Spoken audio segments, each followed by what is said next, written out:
Welcome back to another episode of Infidelity Tales Lab. We're truly thankful for your continued support. Quick question for our viewers. Which country or city are you watching from? We love knowing how far these stories reach. Now, let's dive into today's story. Chapter 1, Shattered Lives. Jackson Reeves, a 38-year-old structural engineer for a prestigious Boston firm, lived what most would consider a picture-perfect life. His marriage to Diana, a pharmaceutical sales representative he met during his university days, was approaching its 10th anniversary. They resided in a tastefully renovated colonial home in a quiet suburb, hosted dinner parties for their close-knit group of friends, and were beginning serious conversations about starting a family. Jackson possessed a mind that saw patterns where others saw chaos. This trait made him exceptional at his job, designing complex support systems for skyscrapers and bridges. He approached life with the same precision, calculating risks, planning for contingencies, and moving forward with confidence once he'd analyzed all variables. Some might call it cold, but Diana had always appreciated his dependability and calm approach to life's challenges. Their marriage hadn't been perfect. No relationship is, but Jackson believed they'd weathered their rough patches. 3 years earlier, Diana had grown distant, working late and traveling more frequently for her job. Jackson had suspected an affair, but confronted the issue directly. Diana had tearfully assured him it was merely work stress, and they'd recommitted to their marriage with couples therapy and a romantic second honeymoon to Barbados. That rainy Tuesday in October began normally. Jackson woke at his usual 5:45 a.m., completed his morning run, and shared breakfast with Diana, who seemed preoccupied with an upcoming sales conference in Chicago. He kissed her goodbye, told her he loved her, and headed to the office to review structural plans for a new civic center. At 2:17 p.m., while driving to a meeting with city officials, Jackson's life changed forever. The last thing he remembered was an enormous delivery truck running a red light and barreling toward his sedan. Then darkness. When consciousness returned, Jackson found himself in Massachusetts General Hospital, his body a catalog of injuries. Compound fractures in both legs, a shattered pelvis, 3 broken ribs, a punctured lung, and a severe concussion. The doctor spoke in measured tones about his prognosis, using phrases like extensive rehabilitation and possible permanent mobility issues. Jackson, through waves of morphine-dulled pain, calculated his odds with cold precision. He had perhaps a 30% chance of walking normally again. Diana's reaction stunned him. She didn't collapse in grief or rage against fate. Instead, she appeared almost eerily composed, squeezing his hand and whispering, "Don't worry, I'll take care of everything." Something in her voice, a certain hollowness, triggered Jackson's analytical mind, but he dismissed the thought as paranoia induced by trauma and medication. For 2 weeks, Jackson drifted between consciousness and drug-induced sleep. Diana was a constant presence during visiting hours, efficiently handling insurance paperwork, consulting with doctors, and reassuring friends and family. Jackson's parents flew in from Arizona, and his younger sister Olivia took leave from her teaching job in Rhode Island to help with his recovery. Olivia had never quite warmed to Diana, dismissing her brother's wife as superficial and calculating. Jackson had always attributed this to sisterly protectiveness, but now Olivia's concerns seemed to manifest in small ways. The tightening of her mouth when Diana spoke about insurance policies, the narrowing of her eyes when Diana took calls in the hallway.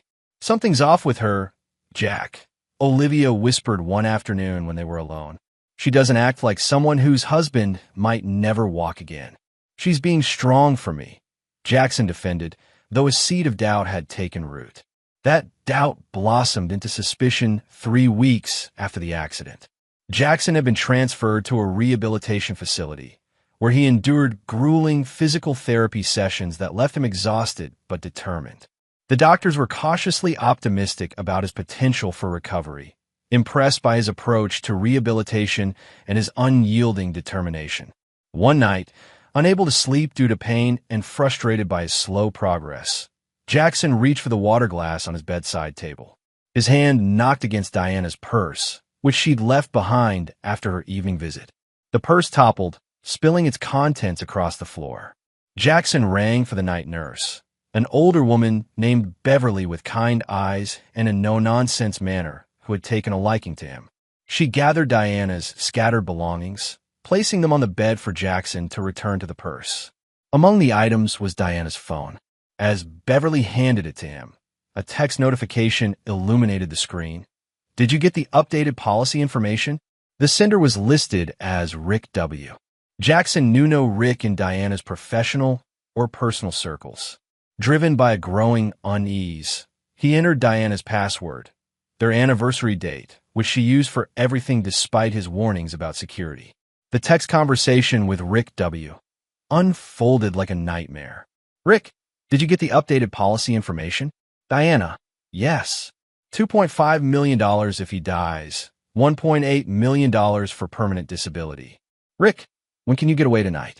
"Diana, after 9. He'll be medicated by then. I'll tell the nurses I'm going home to rest."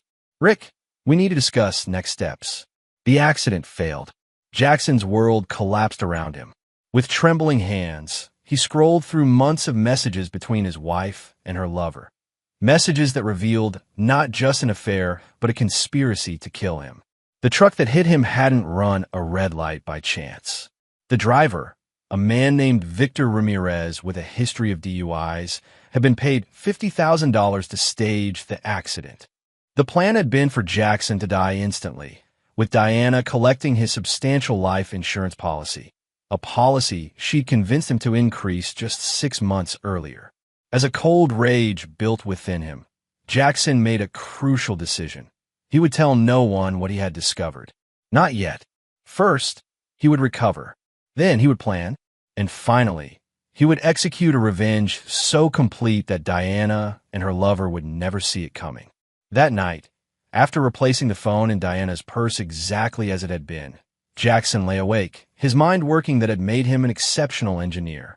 He began mentally constructing a different kind of structure, not of steel and concrete, but of evidence, manipulation, and justice. The next morning, when his physical therapist asked about his renewed determination, Jackson simply said, "I've found a powerful motivation to walk again." Chapter 2. Wheels in Motion. Diana visited the rehabilitation facility daily, maintaining her facade of the devoted wife. She brought homemade meals that Jackson now refused to eat, claiming hospital food agreed better with his medication. She spoke encouragingly about his eventual return home, while Jackson silently calculated the timeline of his revenge. During these visits, Jackson studied his wife with new eyes. Diana Reeves possessed a coiled energy beneath her polished exterior, a fundamental restlessness that had once attracted him but now revealed itself as something darker. At 36, she remained strikingly beautiful, with auburn hair cut in a sleek bob and amber eyes that could switch from warm to calculating in an instant. Her smile, once his refuge, now seemed like a mask that occasionally slipped to reveal glimpses of impatience and disgust when she thought he wasn't looking. Jackson learned to sleep with one eye open. He pretended to take his pain medication, but secretly disposed of it, needing his mind clear.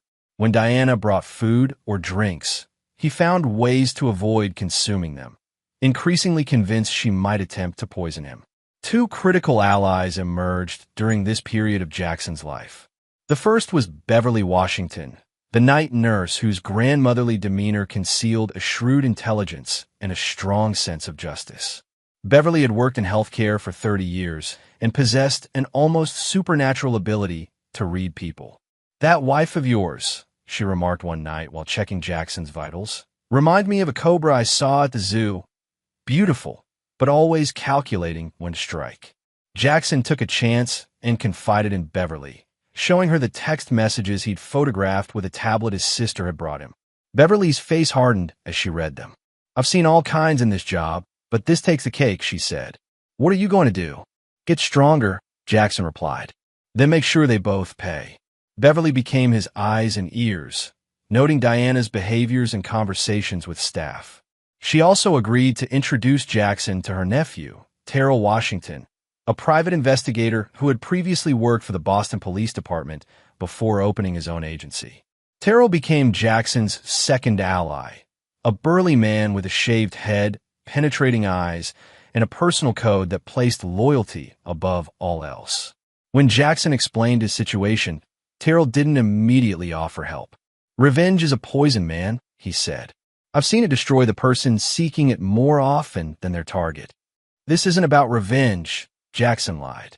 "It's about justice." Terrell studied him for a long moment. "No, it's about revenge. But sometimes revenge and justice look the same." He nodded slowly.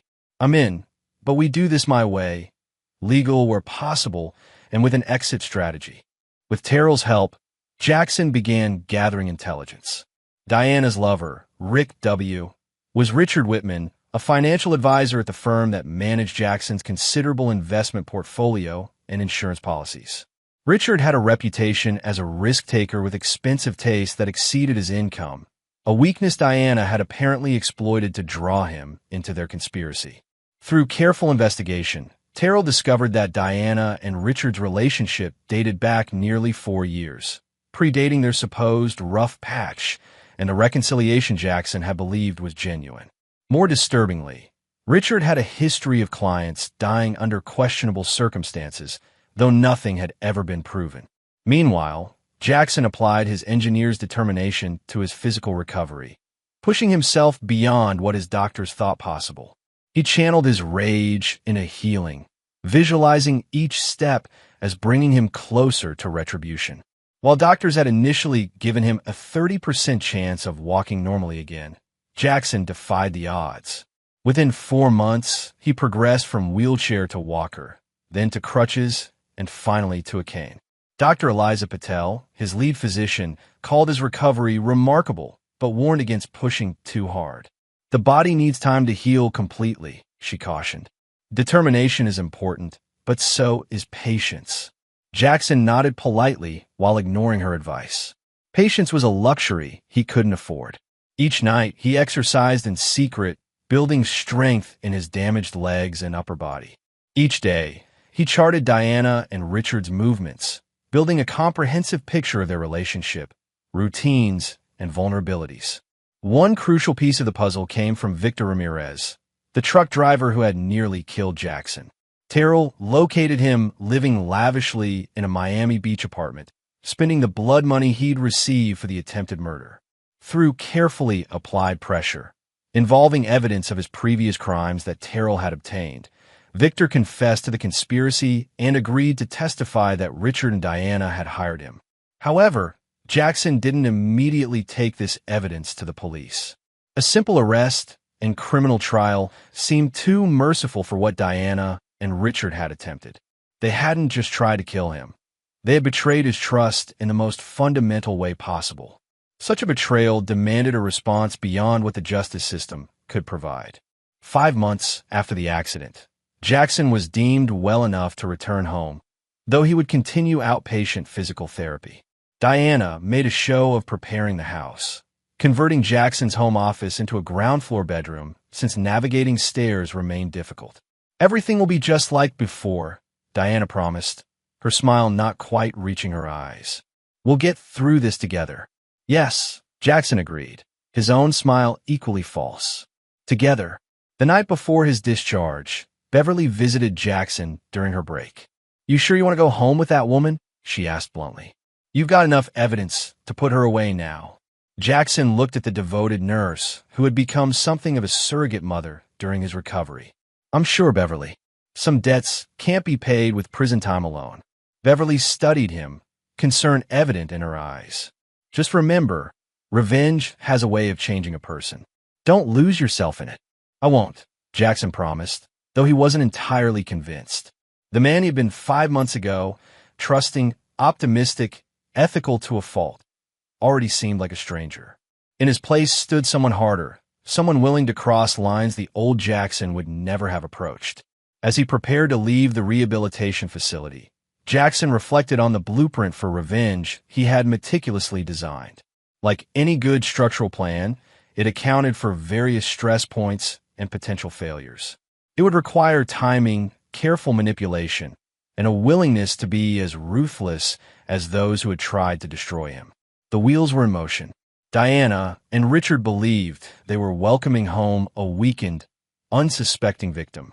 Instead, they were inviting in their destruction, dressed in the familiar form of man they had grievously underestimated. Chapter 3: House of Cards. Jackson's homecoming resembled a theater production where only he knew everyone was acting. Diana had arranged a small gathering of their closest friends, most of whom Jackson now viewed with suspicion, wondering if any had known about her betrayal. She played the role of devoted wife flawlessly, helping Jackson navigate the house with his cane, serving his favorite foods, and publicly doting on him while privately maintaining her distance. Their bedroom became separate territories within shared walls. Diana claimed Jackson's restless nights disturbed her sleep, so she often retreated to the guest room. This arrangement suited Jackson perfectly, as it allowed him to continue his private strengthening exercises and make late-night calls to Terrell without arousing suspicion. Within the first week home, Jackson confirmed his suspicions that Diana was still seeing Richard regularly. She would leave the house, claiming to meet friends for dinner or attend pharmaceutical conferences, but Terrell's surveillance placed her at Richard's downtown condo on each occasion. The betrayal, though expected, still cut deeply. Jackson's plan required him to maintain the illusion that he suspected nothing while gathering irrefutable evidence of their conspiracy. He installed hidden cameras throughout the house, focusing on his study where Diana often made private calls when she thought he was at physical therapy. He placed a GPS tracker on her car and employed specialized spyware on their home computer to monitor her communications. 1 month after returning home, Jackson made his first calculated move. During dinner, a rare occasion when Diana actually cooked instead of bringing takeout, he casually mentioned his life insurance policy. "I've been thinking," he said, pushing food around his plate. "With my condition and the ongoing medical expenses, we should review our insurance coverage. I'm not sure my current policy is adequate anymore." Diana's fork paused halfway to her mouth, her amber eyes sharpening with interest. "What did you have in mind?" "I want to increase my life insurance," Jackson replied. "Maybe double or triple the current amount. Given my injuries, I'm considered higher risk now, but my insurance agent thinks we can make a case based on my recovery progress." The flash of naked greed in Diana's eyes was so brief that Jackson would have missed it had he not been watching for exactly this reaction. She quickly composed her features into a mask of concern. "Are you worried about something, Jack? The doctors said you're recovering well." Jackson shrugged, projecting vulnerability. "I just want to make sure you're taken care of if anything happens. My mobility might never be what it was. My earning potential could be affected long-term." Diana reached across the table to squeeze his hand, her touch sending involuntary revulsion through him. "That's thoughtful, but let's not think about worst-case scenarios. You're getting stronger every day." "Still," Jackson insisted, "I'd feel better knowing everything's in order. Would you mind setting up a meeting with Richard? I trust his advice on this." The mention of her lover's name caused a nearly imperceptible tightening around Diana's eyes. "Of course. I'll call him tomorrow." That night, Jackson heard Diana's hushed conversation from the guest bedroom. Thanks to the hidden microphones, he recorded every word of her excited call to Richard. "He wants to increase his life insurance substantially," she whispered, "and he specifically asked for you to handle it." Richard's voice came through clearly. "Did he give any indication he suspects anything?" "None. He's completely clueless. Just concerned about providing for me if his condition worsens." Diana's laugh held a cruelty that pierced Jackson's heart despite his preparation. "As if I'll need providing for once we're together." "We need to be careful," Richard cautioned. "No changes to the plan. We wait until he's approved for the increased coverage, then move forward with Plan B since the accident didn't work." "I'm tired of waiting," Diana complained. "He's so pathetic now, shuffling around with that cane, always in pain. Sleeping in the same house with him makes my skin crawl." "Patience, baby. A few more months and we'll have everything. The money, the freedom, and each other. No more sneaking around." Jackson listened to them plotting his murder with clinical detachment, recording every incriminating word. The next day, he met with his actual insurance agent, not Richard, to discuss a policy increase, but with one significant change. He secretly removed Diana as beneficiary, replacing her with a trust that would benefit several charities in the event of his death. The meeting with Richard took place the following week in their home study. Jackson observed how the financial advisor's professional demeanor occasionally slipped when their eyes met, revealing flashes of either guilt or contempt. Jackson couldn't decide which was worse. Richard Whitman embodied everything Jackson was not: charismatic, physically imposing, and comfortable with risk. At 42, he maintained the physique of a former college athlete, his blonde hair artfully styled to conceal thinning spots. His tailored suit and Italian leather shoes broadcast success, while his perfect white smile projected trustworthiness that Jackson now recognized as utterly false. This policy increase should be straightforward, Richard explained, sliding papers across the desk. Given your assets and income level, increasing to $5 million in coverage makes perfect sense, especially considering your medical situation. Jackson noted how Richard emphasized certain words, medical situation, with barely concealed satisfaction. He signed the papers with a hand he forced not to tremble with rage. "Thank you for making this so easy," Jackson said, meeting Richard's eyes. "It's good to know Diana, and I can count on you." A flash of discomfort crossed Richard's face. "That's what I'm here for, to protect your family's future." After Richard left, Jackson contacted Terrell. "They've taken the bait. Now we accelerate the timeline." Over the next 3 weeks, Jackson strategically worsened his apparent condition. He complained of increasing pain, accidentally fell twice when Diana was present, and visited his doctor with concerns about potential complications, all while continuing his secret strengthening regimen and finalizing the complex web he was weaving around Diana and Richard. Jackson's most crucial ally during this phase became Assistant District Attorney Sophia Brennan, a former classmate from college who specialized in complex financial crimes and attempted murder cases. Terrell had vetted her thoroughly before Jackson reached out, ensuring she had no connections to Richard or Diana. When Jackson presented his evidence, the recorded conversations, Victor Ramirez's confession, the financial trail showing Richard's manipulation of Jackson's accounts, and documentation of the suspicious deaths of Richard's previous clients, Sophia was stunned. "This is extraordinarily thorough," she said, reviewing the files in her office after hours. "Most victims don't document their cases this comprehensively." "Most victims don't have my particular skills," Jackson replied. "Or my motivation." Sophia frowned. "Why haven't you come forward sooner? Every day you spend in that house with her, you're in danger." "I needed complete evidence," Jackson explained. "Not just of the accident, but of their ongoing conspiracy. And I needed to understand the full scope, including whether Richard has done this before." "Based on what you've uncovered about his previous clients, it appears he has," Sophia confirmed. "We'll need to exhume bodies, review old cases. This could become a major investigation." "I understand," Jackson said, "but I need something from you first." Sophia looked at him warily. "What? Time. Don't move on this for exactly 2 weeks. I have financial matters to put in order before everything explodes." Sophia studied him with prosecutorial sharpness. "You're not planning something illegal, are you? Because I can't be part of that." Jackson met her gaze steadily.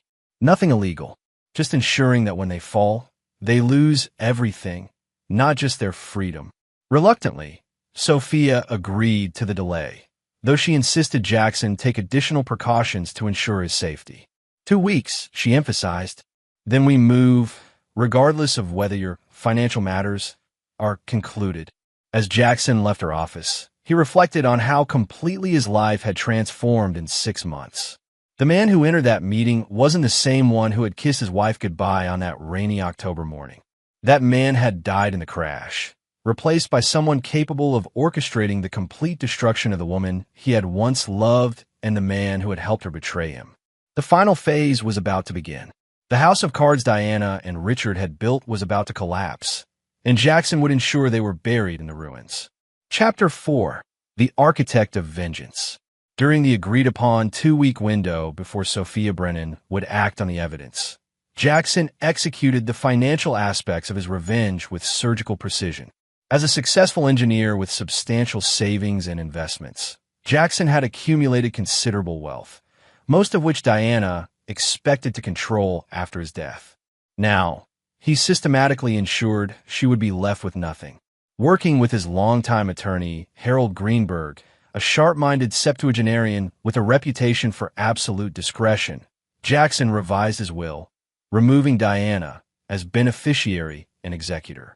He transferred assets to irrevocable trusts, liquidated investments, and restructured his finances to protect them from the inevitable legal battles ahead.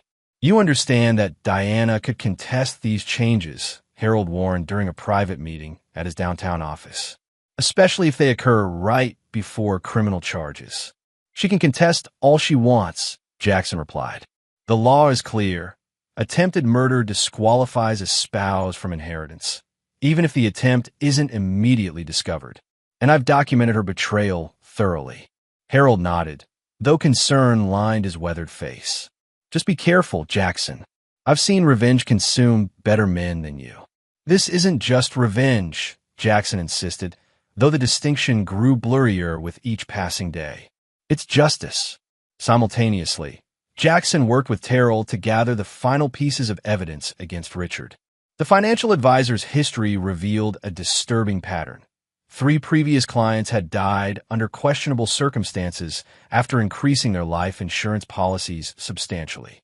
In each case, Richard had managed the policies and had connections to the beneficiaries, though these relationships had been carefully concealed.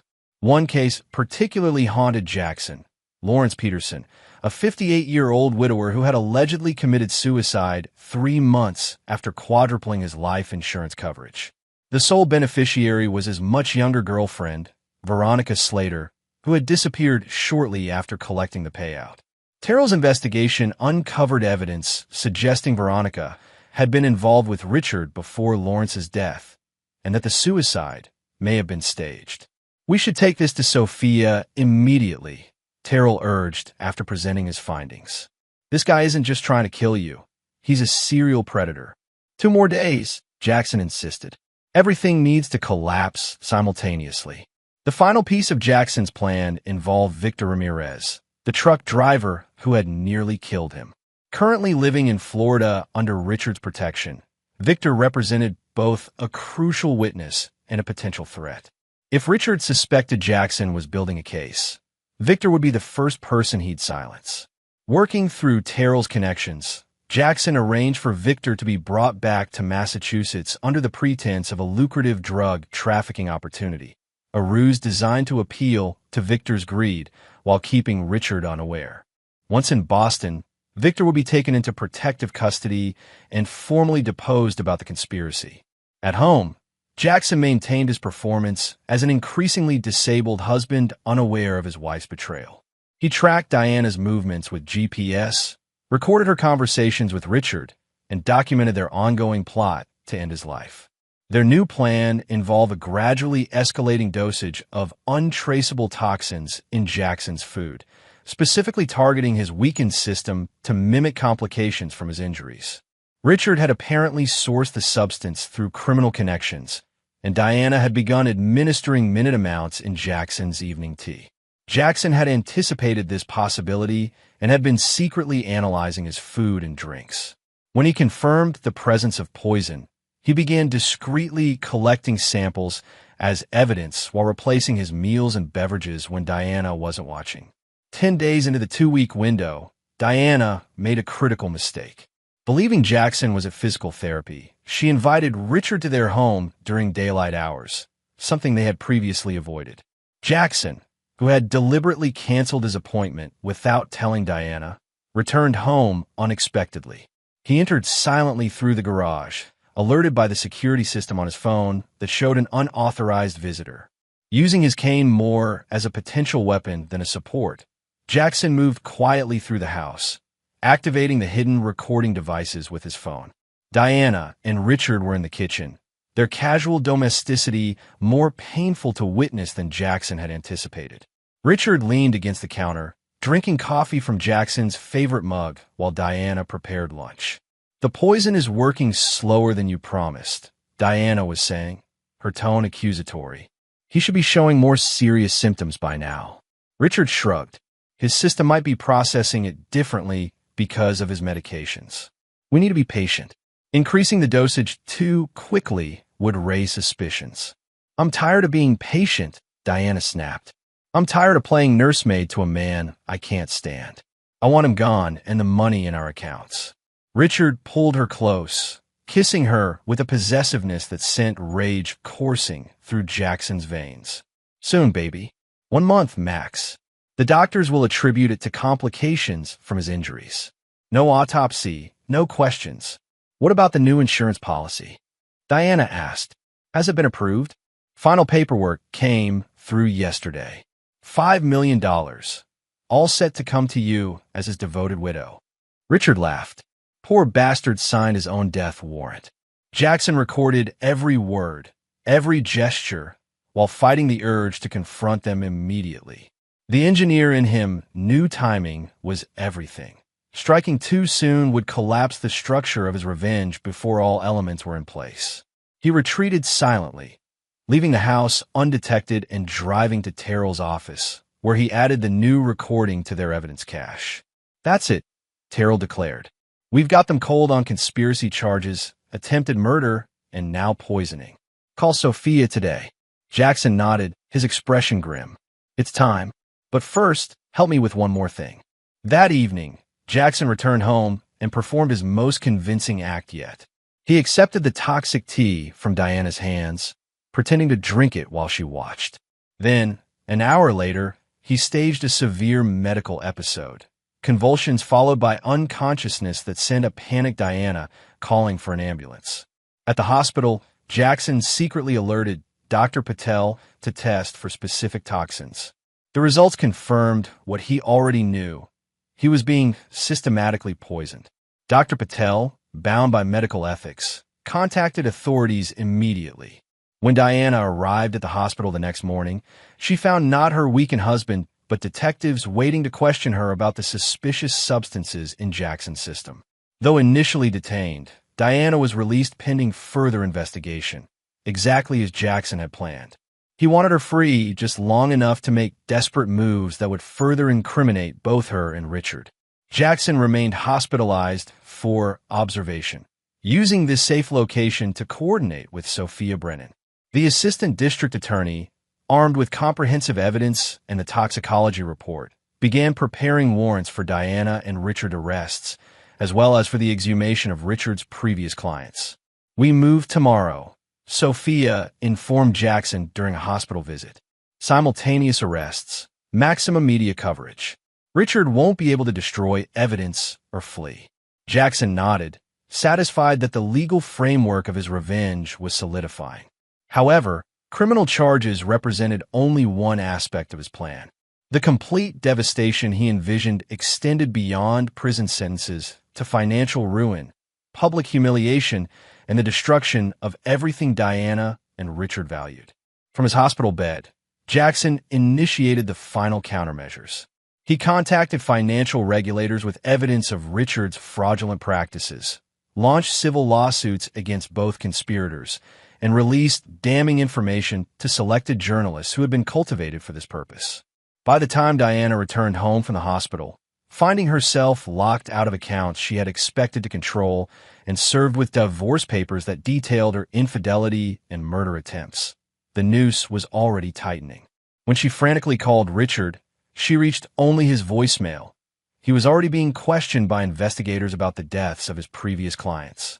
Jackson checked himself out of the hospital against medical advice, secluding himself in a secure location known only to Terrell and Sophia. From this command center, he watched through surveillance cameras as police executed search warrants at his former home and at Richard's condo and office. The evidence recovered was devastating, not just against Diana and Richard, but implicating Richard in the deaths of 3 former clients. The financial advisor's carefully constructed world collapsed with remarkable speed as former associates scrambled to distance themselves and regulatory agencies froze his assets. Diana, confronted with mounting evidence and abandoned by Richard, who was attempting to negotiate leniency by offering information against her, made a desperate attempt to flee. Terrell's surveillance team tracked her to Boston's Logan Airport, where authorities intercepted her attempting to board a flight to the Cayman Islands, using tickets purchased with Jackson's credit card. Her arrest, captured by news cameras and promptly broadcast across local and then national media, represented the first public chapter of a scandal that would captivate Boston for months. The story had everything: betrayal, attempted murder, poison, a serial financial predator, and a victim who had orchestrated an elaborate counter-conspiracy to bring his would-be killers to justice. As Jackson watched Diana being led away in handcuffs, he felt not triumph, but a hollow exhaustion. The architect of this vengeance had designed a perfect structure of retribution, but now found himself wondering what he would build next, and whether anything could fill the void left by such complete betrayal. Chapter 5: Countermoves. The arrests of Diana Reeves and Richard Whitman dominated Boston media.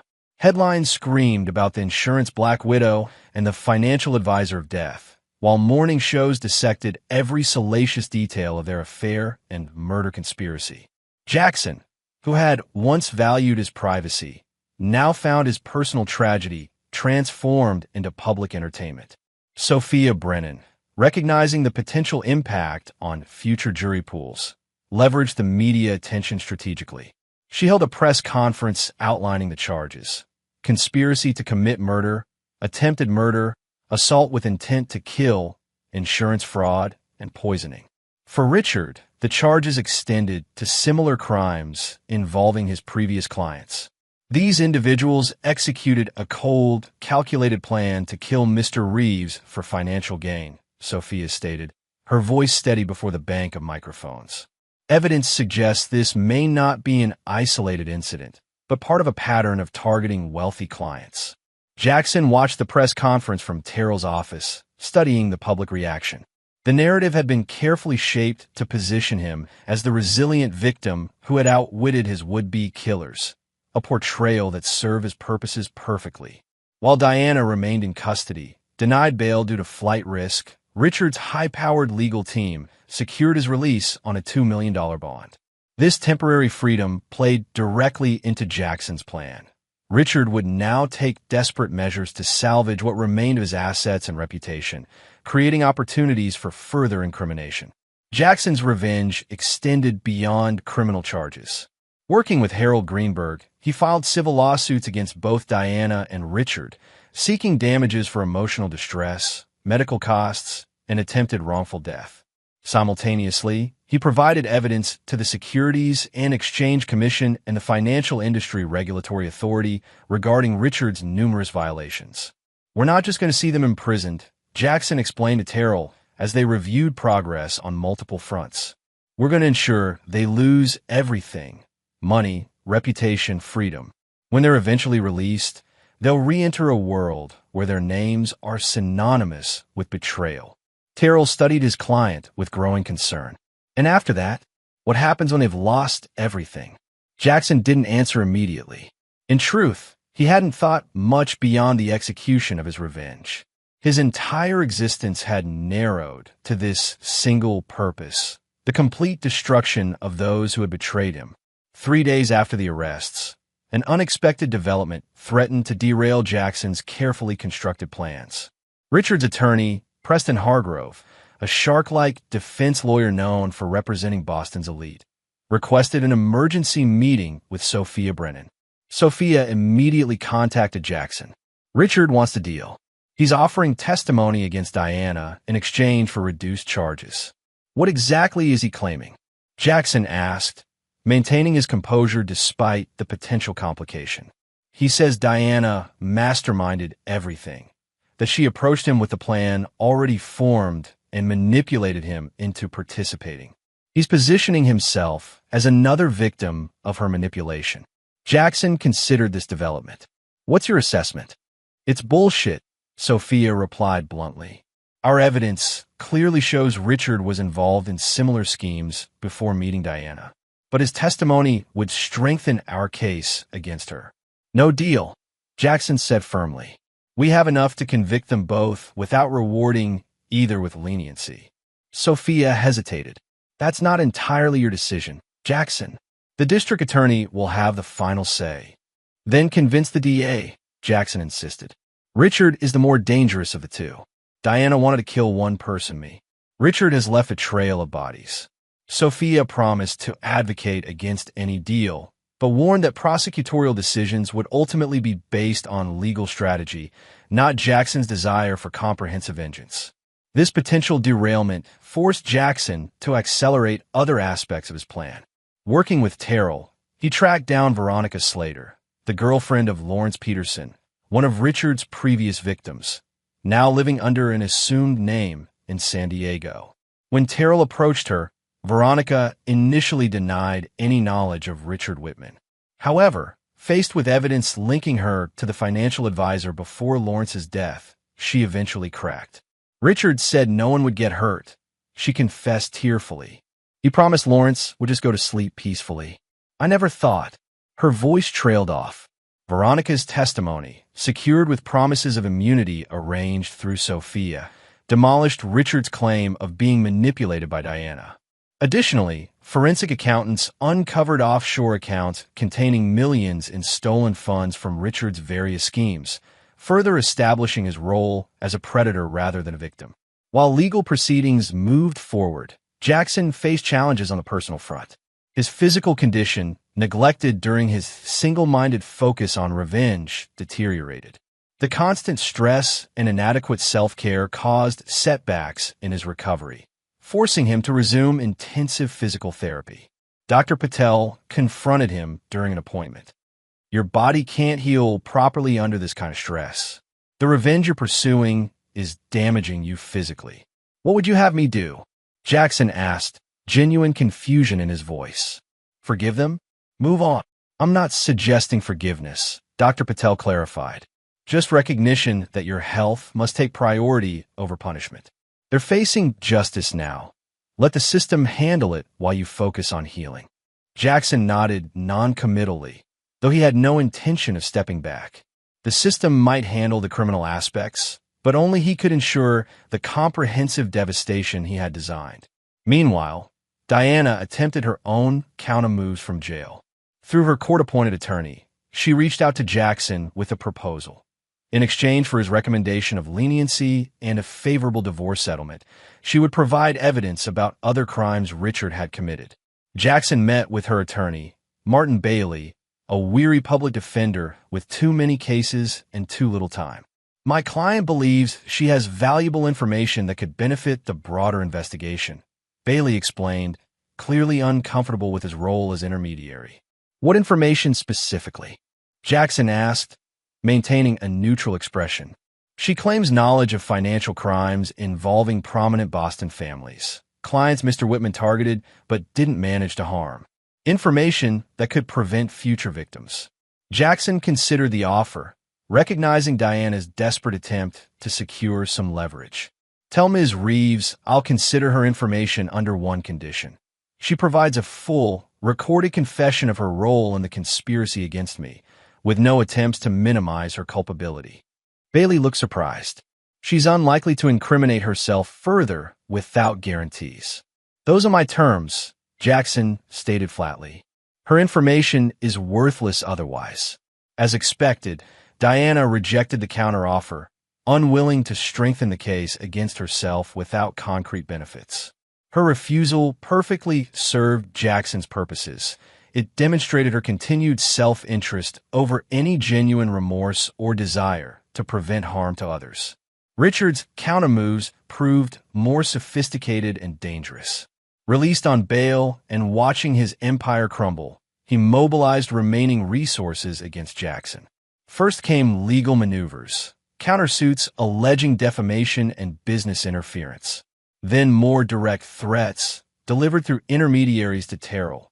Back off or face consequences. When legal intimidation failed, Richard escalated.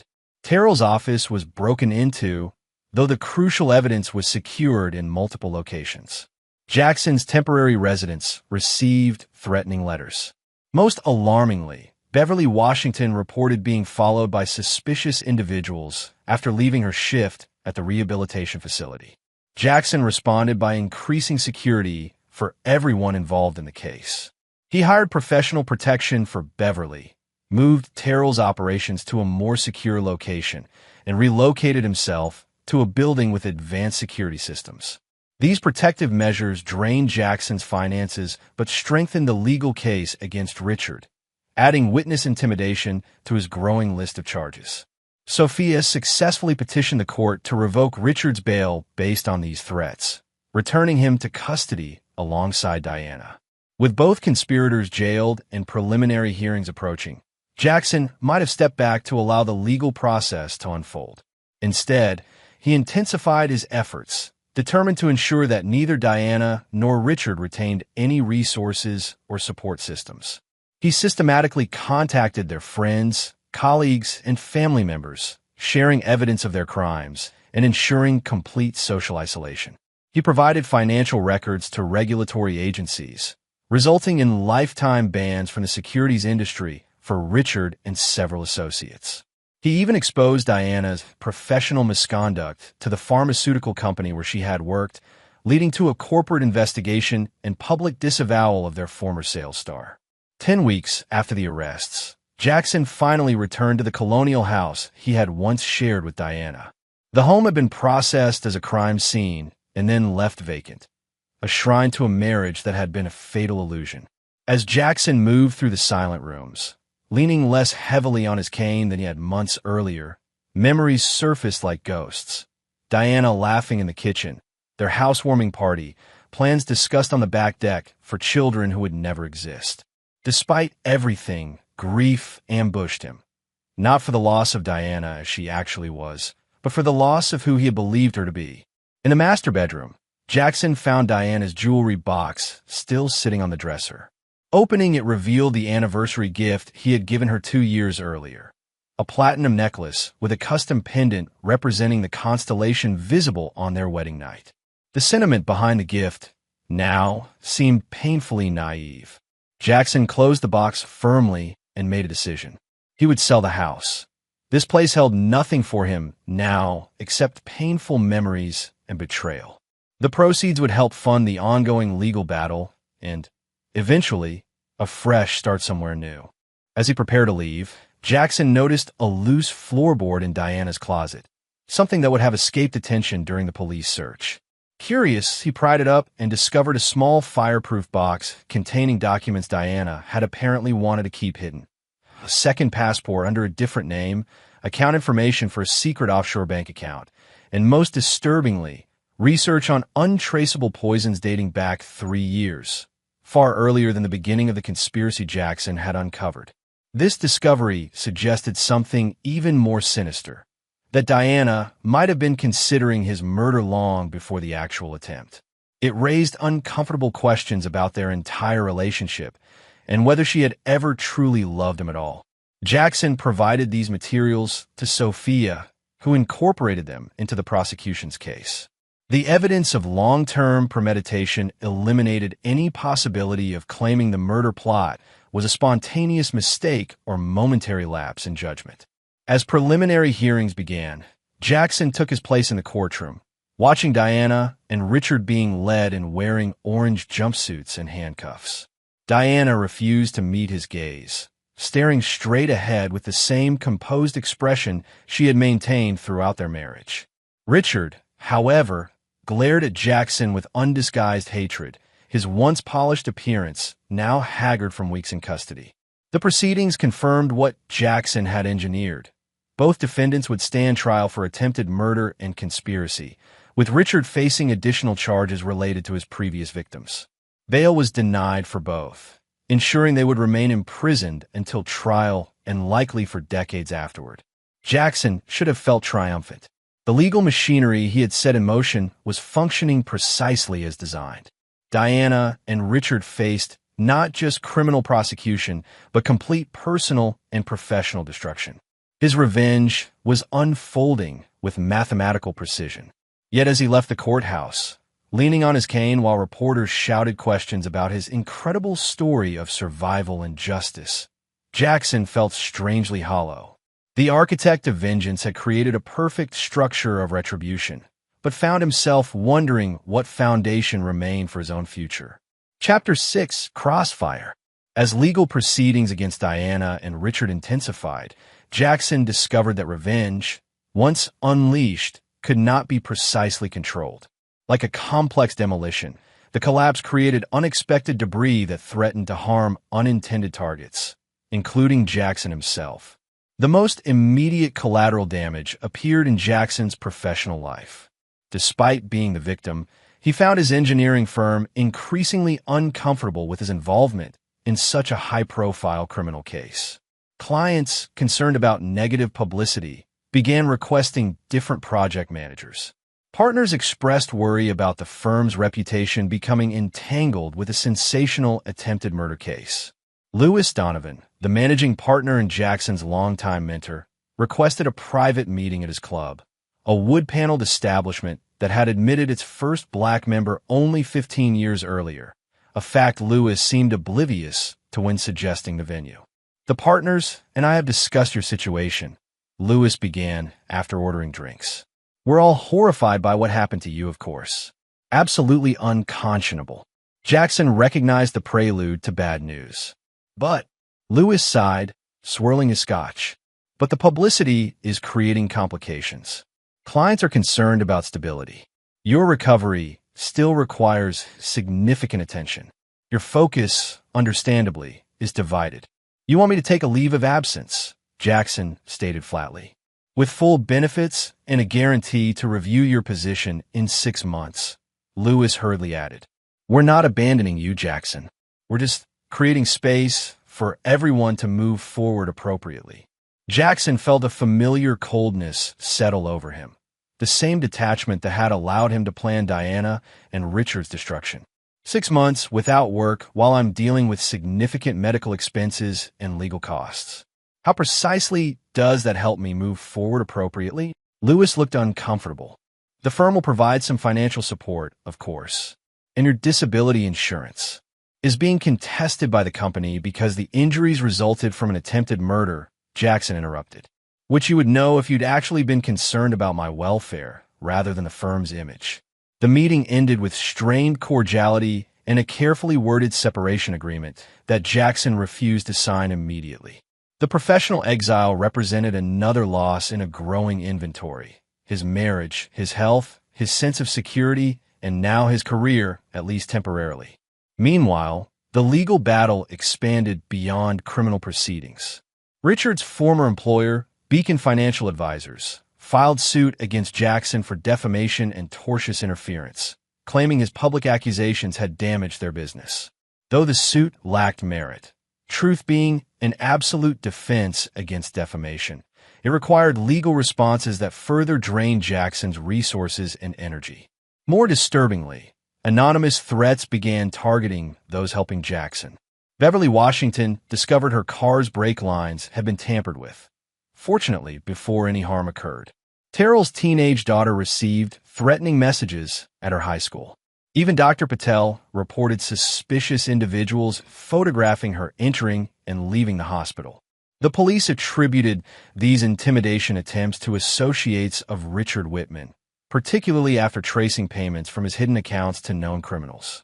Additional charges were filed, but the message was clear: Richard retained influence even from jail and was escalating the conflict beyond legal boundaries.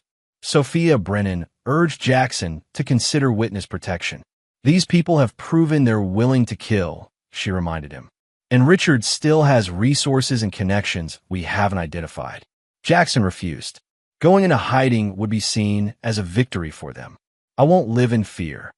Instead, he increased security measures, moving between different secure locations and maintaining irregular patterns. He also accelerated efforts to dismantle Richard's remaining support network, working with federal investigators to identify and freeze additional hidden assets. 12 weeks after the arrests, Jackson faced Diana across a conference table for divorce proceedings. Though criminal charges took precedence, the divorce moved forward simultaneously, with Diana contesting Jackson's claims despite overwhelming evidence of her infidelity and murder attempts. Diana had transformed during her time in custody. The polished, controlled woman was gone, replaced by someone with hollow cheeks and dull eyes. Her once perfect appearance now institutional and severe. Yet when she spoke, her voice carried the same manipulative charm Jackson had once found captivating. "I still love you, Jack," she said when their attorneys stepped out briefly. "Everything got so twisted, but underneath it all, what we had was real." Jackson studied her, searching for any hint of the woman he had believed her to be. "Was any of it real, Diana? Was there ever a moment when you actually loved me?" Something flickered behind her eyes, perhaps genuine emotion, perhaps another performance. "The first 2 years were real. Before I met Richard, before things changed. I did love you then." "What changed?" Jackson asked, surprising himself with the question. He had assumed financial motivation alone explained her betrayal. Diana hesitated. "You were always so measured, so controlled. Life with you was like living inside a perfectly engineered system where nothing unexpected ever happened. I felt like I was suffocating in your perfection." The answer struck Jackson more painfully than he anticipated. Not because it justified her actions, nothing could, but because it contained a kernel of truth he recognized. His approach to life, risk-averse, planned, had been integral to his professional success, but perhaps had created an emotional sterility Diana had found unbearable. "So you decided murder was preferable to divorce?" he asked, his voice leveled despite the turmoil beneath. "It wasn't like that at first," Diana insisted. "Richard made everything seem exciting, dangerous.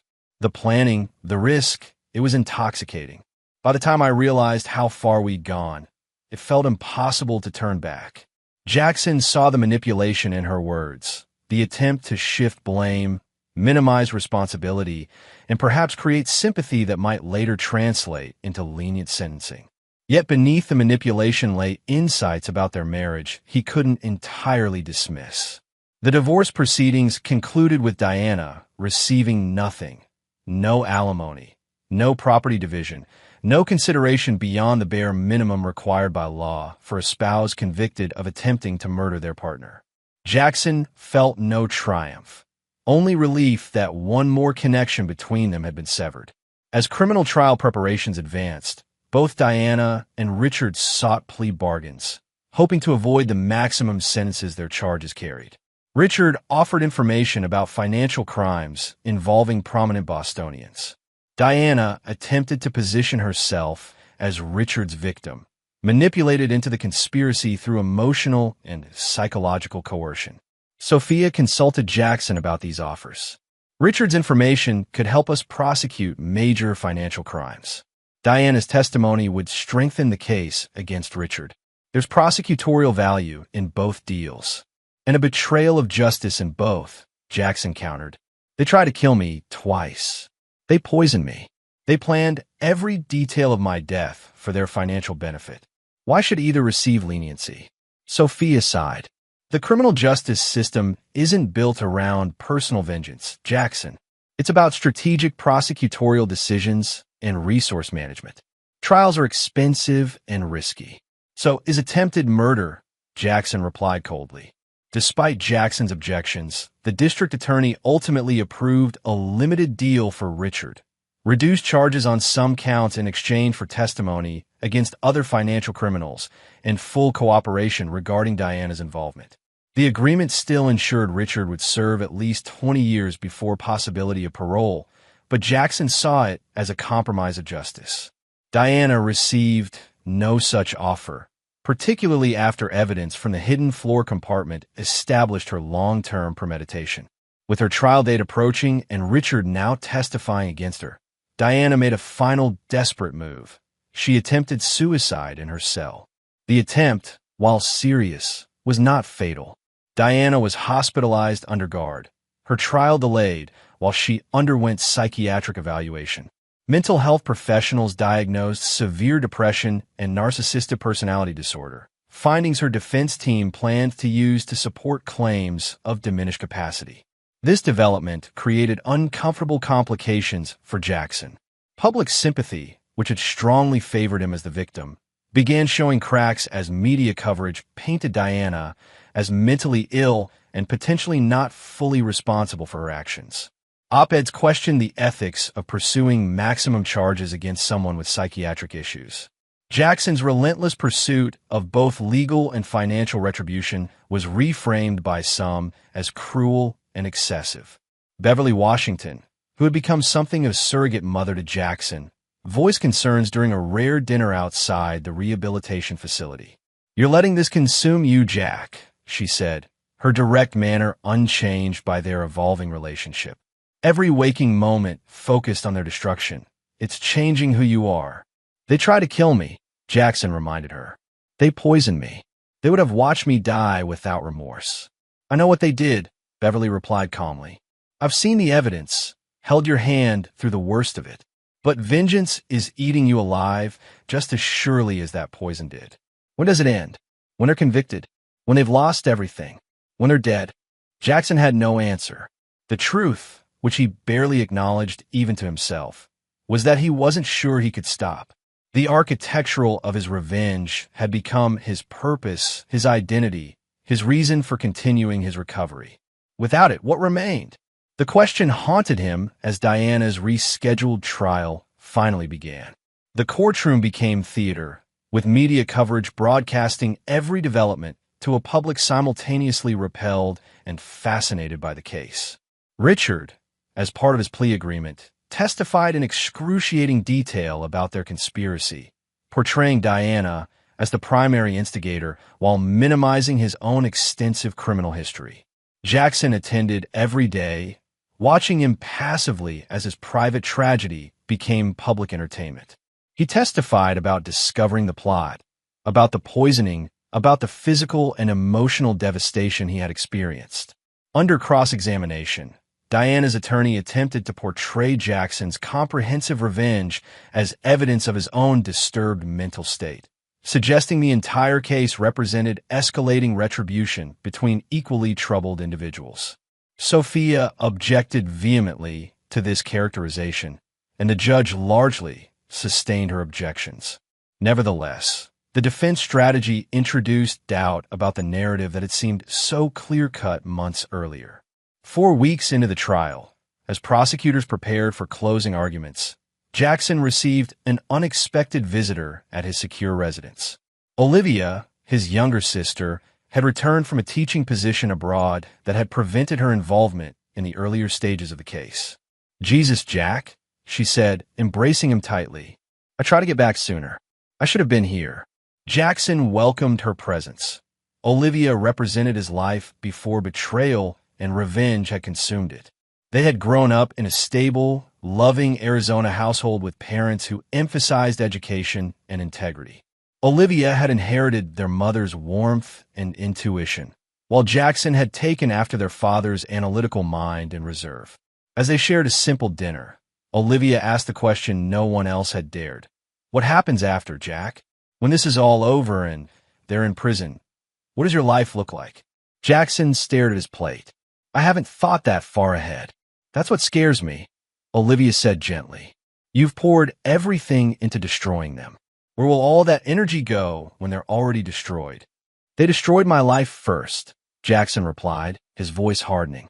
"They took everything from me." "Not everything," Olivia countered.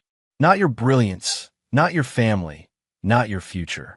Diana and Richard attempted something monstrous, but they only succeed if you let their actions define the rest of your life.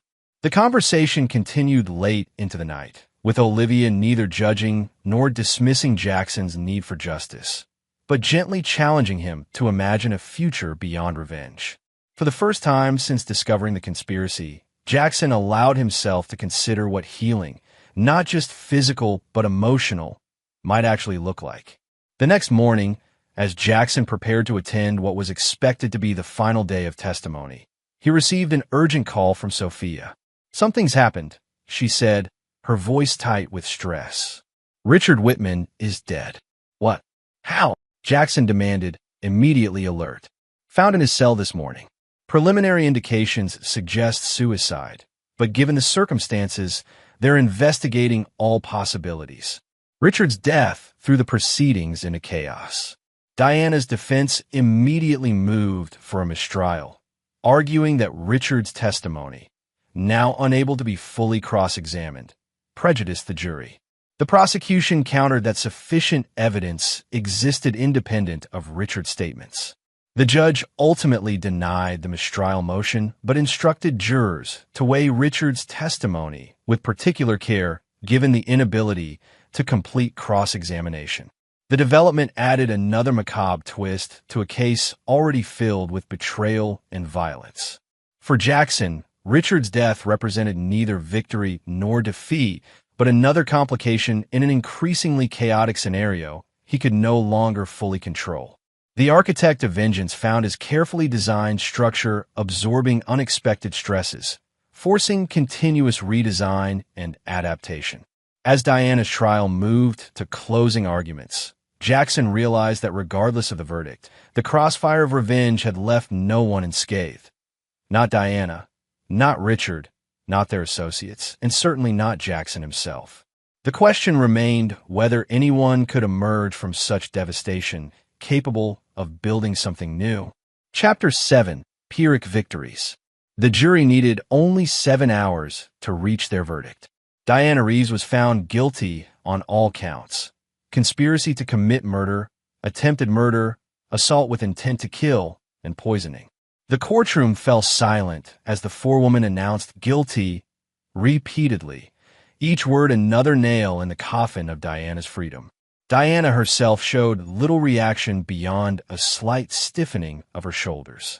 Her eyes, fixed on some middle distance, revealed nothing of her thoughts as the judge scheduled sentencing for 3 weeks later. Jackson, seated beside Sophia, felt the strange hollowness that had become familiar, a void where triumph should have been. The conviction represented the culmination of months of meticulous planning and legal maneuvering, yet brought none of the satisfaction he had anticipated. Outside the courthouse, reporters surrounded him, shouting questions about justice and closure. Jackson delivered the statement he had prepared. Today's verdict confirms what the evidence clearly showed, that Diana Reeves and Richard Whitman conspired to murder me for financial gain. While nothing can undo the physical and emotional damage their actions caused, I am grateful to the prosecutors, investigators, and jurors who ensured accountability. The words sounded rehearsed even to his own ears, platitudes that failed to capture the complex reality of what had occurred. When a reporter asked if the verdict brought closure, Jackson hesitated before answering honestly. I'm not sure closure exists for something like this. In the weeks before sentencing, Jackson faced a decision that exemplified his evolving perspective. Diana's defense team approached Sophia about Jackson making a statement at sentencing that might influence the judge toward leniency. They're desperate, Sophia explained during a meeting at her office. Without your statement, she's looking at 30 years minimum, possibly life. With a supportive statement from you as the victim, she might get 20 to 25 years. Why would I support leniency? Jackson asked, genuine confusion in his voice. You wouldn't, Sophia clarified. But they're hoping to appeal to whatever remnants of feeling you might have for someone you were married to for nearly a decade.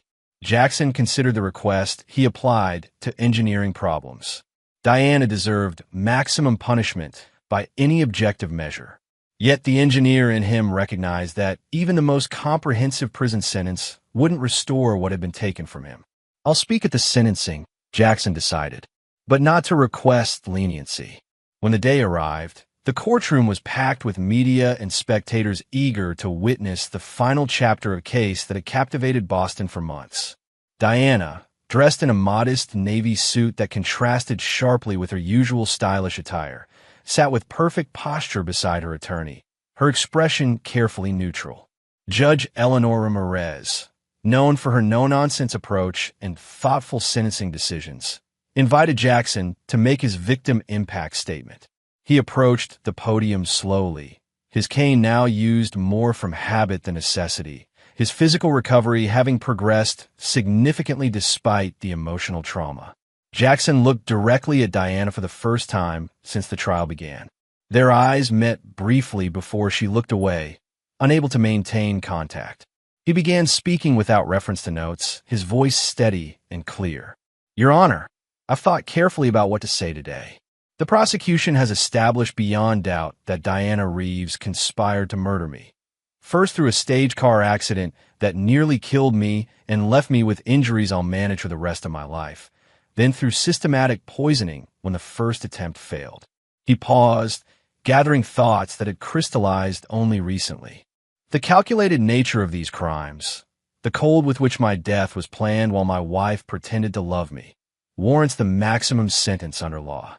But I'm not here to request specific punishment.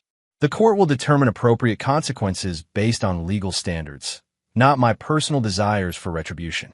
Jackson shifted slightly, his gaze moving from the judge to Diana. Instead, I want to address something more fundamental.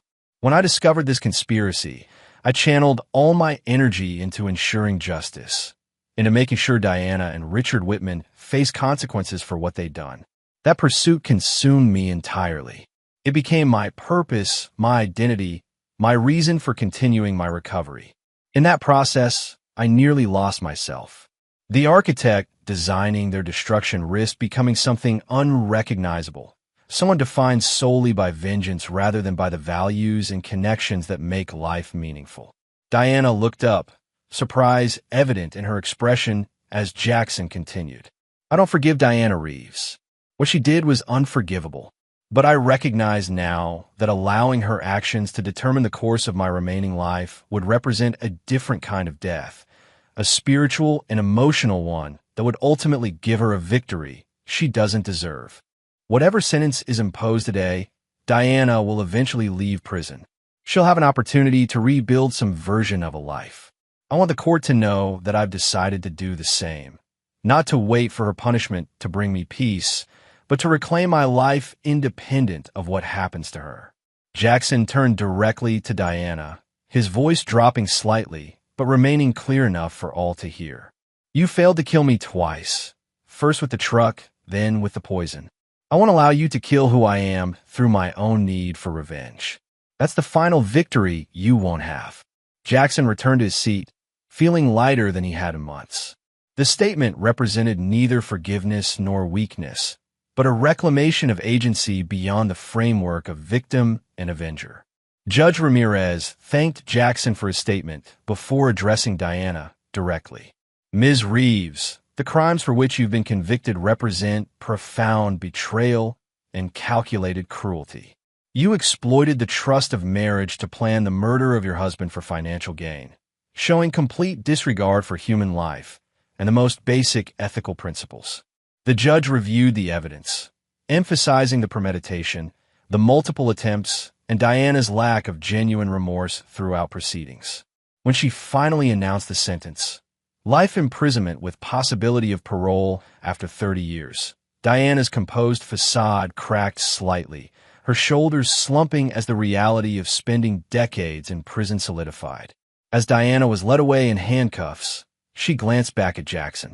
Their eyes met briefly, a final wordless exchange between two people who had once shared everything and now shared nothing except the ruins of what they had destroyed. Outside the courthouse, Olivia waited for Jackson. You okay? She asked as they walked slowly toward the car, ignoring reporters shouting questions. Not yet, Jackson answered honestly, but I think I will be. In the following weeks, Jackson began dismantling the architecture of vengeance he had constructed.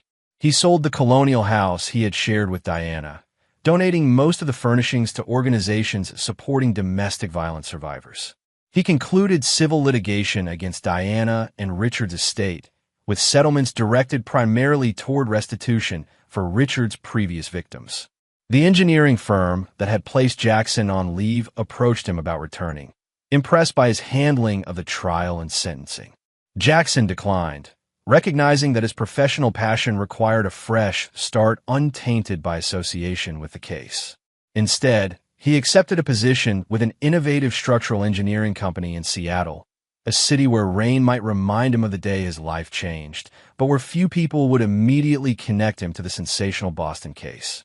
The physical distance would provide space to rebuild identity beyond victimhood and vengeance. Before leaving Boston, Jackson visited those who had supported him throughout the ordeal. Beverly Washington received a substantial gift toward her retirement and a promise of ongoing friendship. Dr. Patel accepted Jackson's gratitude and made him promise to continue physical therapy in Seattle. Terrell Washington agreed to occasional consulting projects, having proven himself not just a skilled investigator, but a loyal friend. The most difficult farewell was with Sophia Brennan. Their professional relationship had evolved into something approaching friendship, bound by the intensity of the case and mutual respect. What will you do now that Boston's most notorious attempted murder is resolved? Jackson asked as they shared a final lunch. Sophia smiled slightly. Return to the less sensational cases that don't make national news. Though I've been approached about writing a book about this one. Will you do it? Not unless you're comfortable with it, she replied. And not until enough time has passed for perspective. Jackson considered this. Maybe someday, when it feels more like history and less like my life. As their lunch concluded, Sophia handed Jackson an envelope. This arrived at the office for you. Given the sender, I thought you might want privacy when reading it. The return address showed the women's correctional facility where Diana was serving her sentence.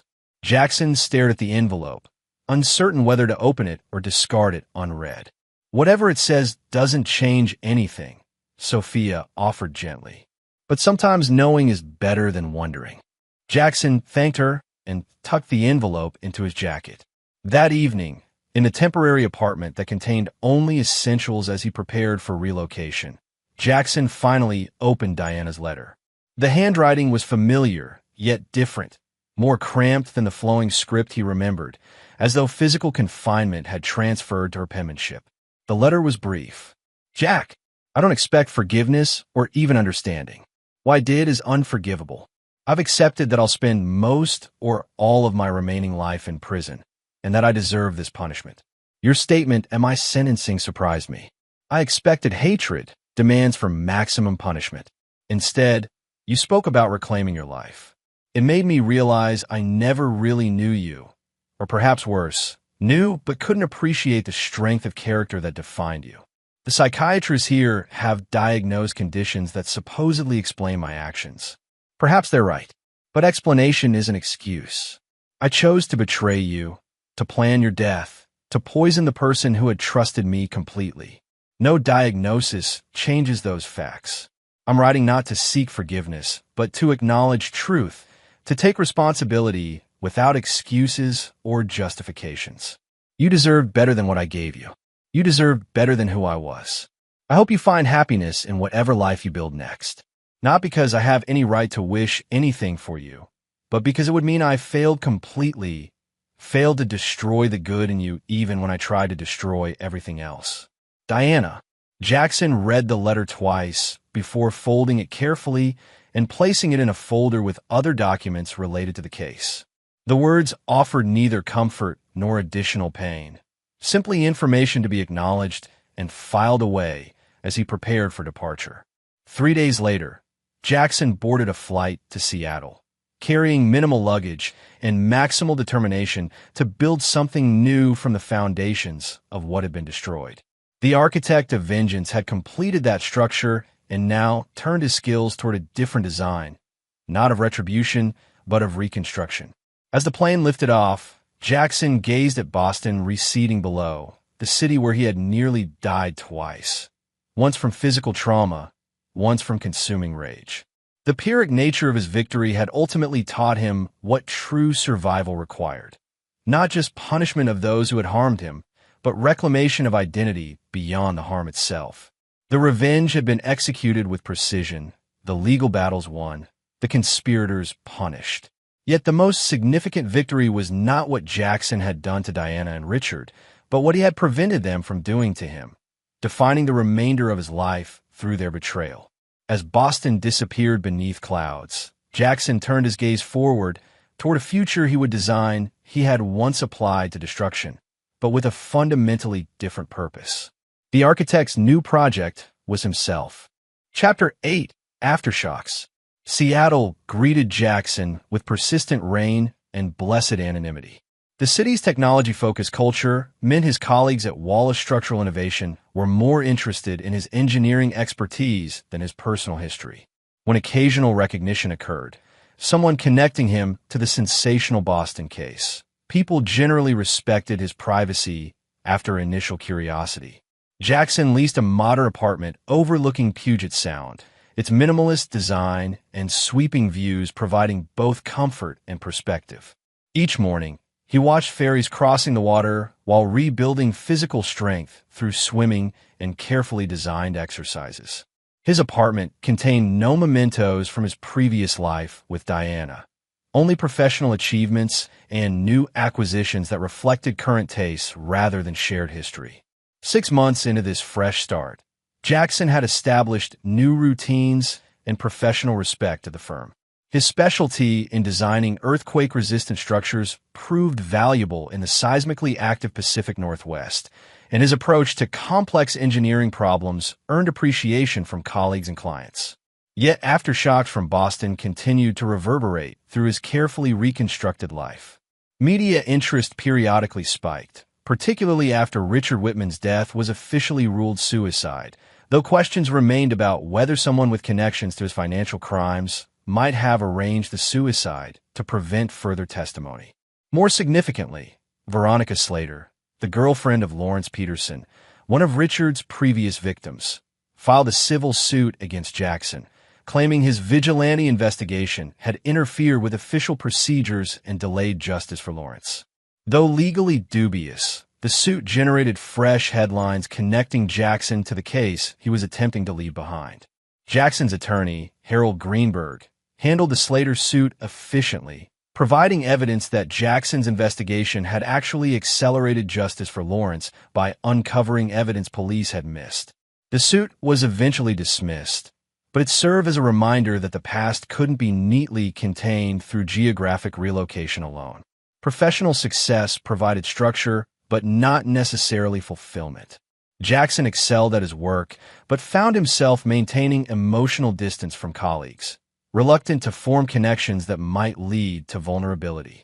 The betrayal by Diana had created lasting damage to his capacity for trust, damage he recognized but struggled to repair. Dr. Rosalind Chun, a trauma psychologist Jackson reluctantly began seeing at Olivia's insistence, addressed this directly during their sessions. "You've physically relocated and professionally re-established yourself," she observed. "But emotionally, you're still living in a fortress designed to prevent another betrayal. Is that unreasonable after what happened?" Jackson asked, genuine curiosity in his voice. "Not unreasonable, no, but potentially limiting." Dr. Chin's straightforward manner reminded him somewhat of Beverly. Protective measures serve a purpose after trauma. The question is whether they're still serving you or now constraining you. These conversations prompted Jackson to recognize patterns in his new life, how he maintained cordial professional relationships but withdrew from deeper connections, how he dated occasionally but ensured relationships remained casual, how he had rebuilt external structures while internal architecture remained shaped by betrayal. 9 months after relocating to Seattle, Jackson received news that created another significant aftershock. Beverly Washington called to inform him that Diana had been brutally attacked in prison by another inmate, reportedly the sister of a woman who had lost her husband in one of Richard Whitman's previous insurance schemes. "She's in the prison hospital," Beverly explained. "Pretty badly hurt, broken jaw, orbital fracture, internal injuries. The doctors say she'll recover, but what?" Jackson prompted when Beverly hesitated. "But there's talk that it wasn't random, that someone connected to Richard's victims arranged it, sending a message that his accomplices would face consequences beyond legal punishment." The news triggered complex emotions. Jackson didn't wish additional suffering on Diana. Her legal punishment seemed sufficient, yet he couldn't summon genuine sympathy either. Mostly, he felt a detached concern that violence against Diana might somehow entangle him in fresh investigations or media attention. He instructed Harold to communicate clearly to authorities that he had no involvement with or knowledge of the attack. Beyond that, Jackson deliberately avoided following developments in Diana's situation, recognizing that renewed focus on her would undermine his efforts to move forward. A more welcome interruption to Jackson's carefully structured routine came when Olivia announced she was getting married. Her fiancé, Gabriel Morales, taught at the same international school in Bangkok where Olivia had been working when Diana's case unfolded. They planned a small ceremony in Arizona, near their parents' retirement community. "I need you there, Jack," Olivia said during their weekly video call. "Not just attending, really there. Present and engaged, not walled off." The request represented the first significant test of Jackson's ability to participate fully in emotional family events since the trauma. He understood what Olivia was asking. Not merely physical attendance, but emotional availability beyond the carefully maintained control that had characterized his interactions since discovering Diana's betrayal. Jackson arrived in Phoenix 3 days before the wedding, giving himself time to acclimate to family dynamics and the desert heat so different from Seattle's moderate climate. His parents, now in their 70s but still active and sharp, welcomed him with the uncomplicated love that had always characterized their relationship, asking about his work but respecting his boundaries regarding Diana. Meeting Gabriel provided unexpected insights. Olivia's fiancé, a warm, thoughtful man with an easy laugh and serious eyes, approached Jackson with neither the awkward avoidance nor morbid curiosity that had characterized many new acquaintances since the case. "Olivia talks about you constantly," Gabriel said as they shared beers on his parents' patio. "The brilliant big brother who taught her to question everything and find her own answers." Jackson smiled slightly. "That was before. I'm not sure that person still exists."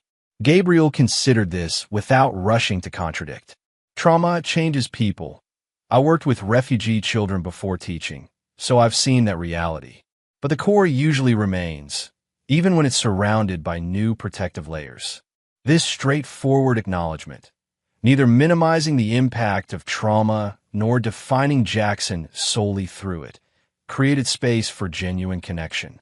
Throughout the pre-wedding activities, Jackson found himself gradually lowering defenses, participating more fully in family moments, and even sharing occasional laughter that didn't feel forced. The wedding itself, held at sunset in a desert botanical garden, provided a powerful counterpoint to the dissolution of Jackson's own marriage. Watching Olivia and Gabriel exchange vows based on realistic understanding rather than idealized romance, Jackson recognized possibilities he had previously dismissed. That trust could be built on clear-eyed assessment rather than blind faith. That connection didn't necessarily require vulnerability to betrayal. During the reception, Jackson found himself approached by Gabriel's sister Elena, a civil rights attorney whose sharp intelligence and direct manner intrigued him. Their conversation moved easily from professional interests to travel experiences to favorite Seattle restaurants. Elena had attended law school at the University of Washington. "Olivia mentioned what you went through in Boston," Elena said eventually, her tone matter-of-fact rather than pitying. "That kind of betrayal would change anyone's perspective on trust." "It has," Jackson acknowledged. "I'm still figuring out what healthy caution looks like versus paralyzing suspicion." Elena nodded. "That's the real recovery work. Not just healing from what happened, but determining how it shapes your approach to what comes next without letting it dictate everything." They exchanged contact information before the evening ended, with Elena mentioning she occasionally visited Seattle for legal conferences. Jackson found himself genuinely interested in seeing her again, the first such interest he had allowed himself since Diana. Returning to Seattle after the wedding, Jackson carried more than memories of a joyful family occasion.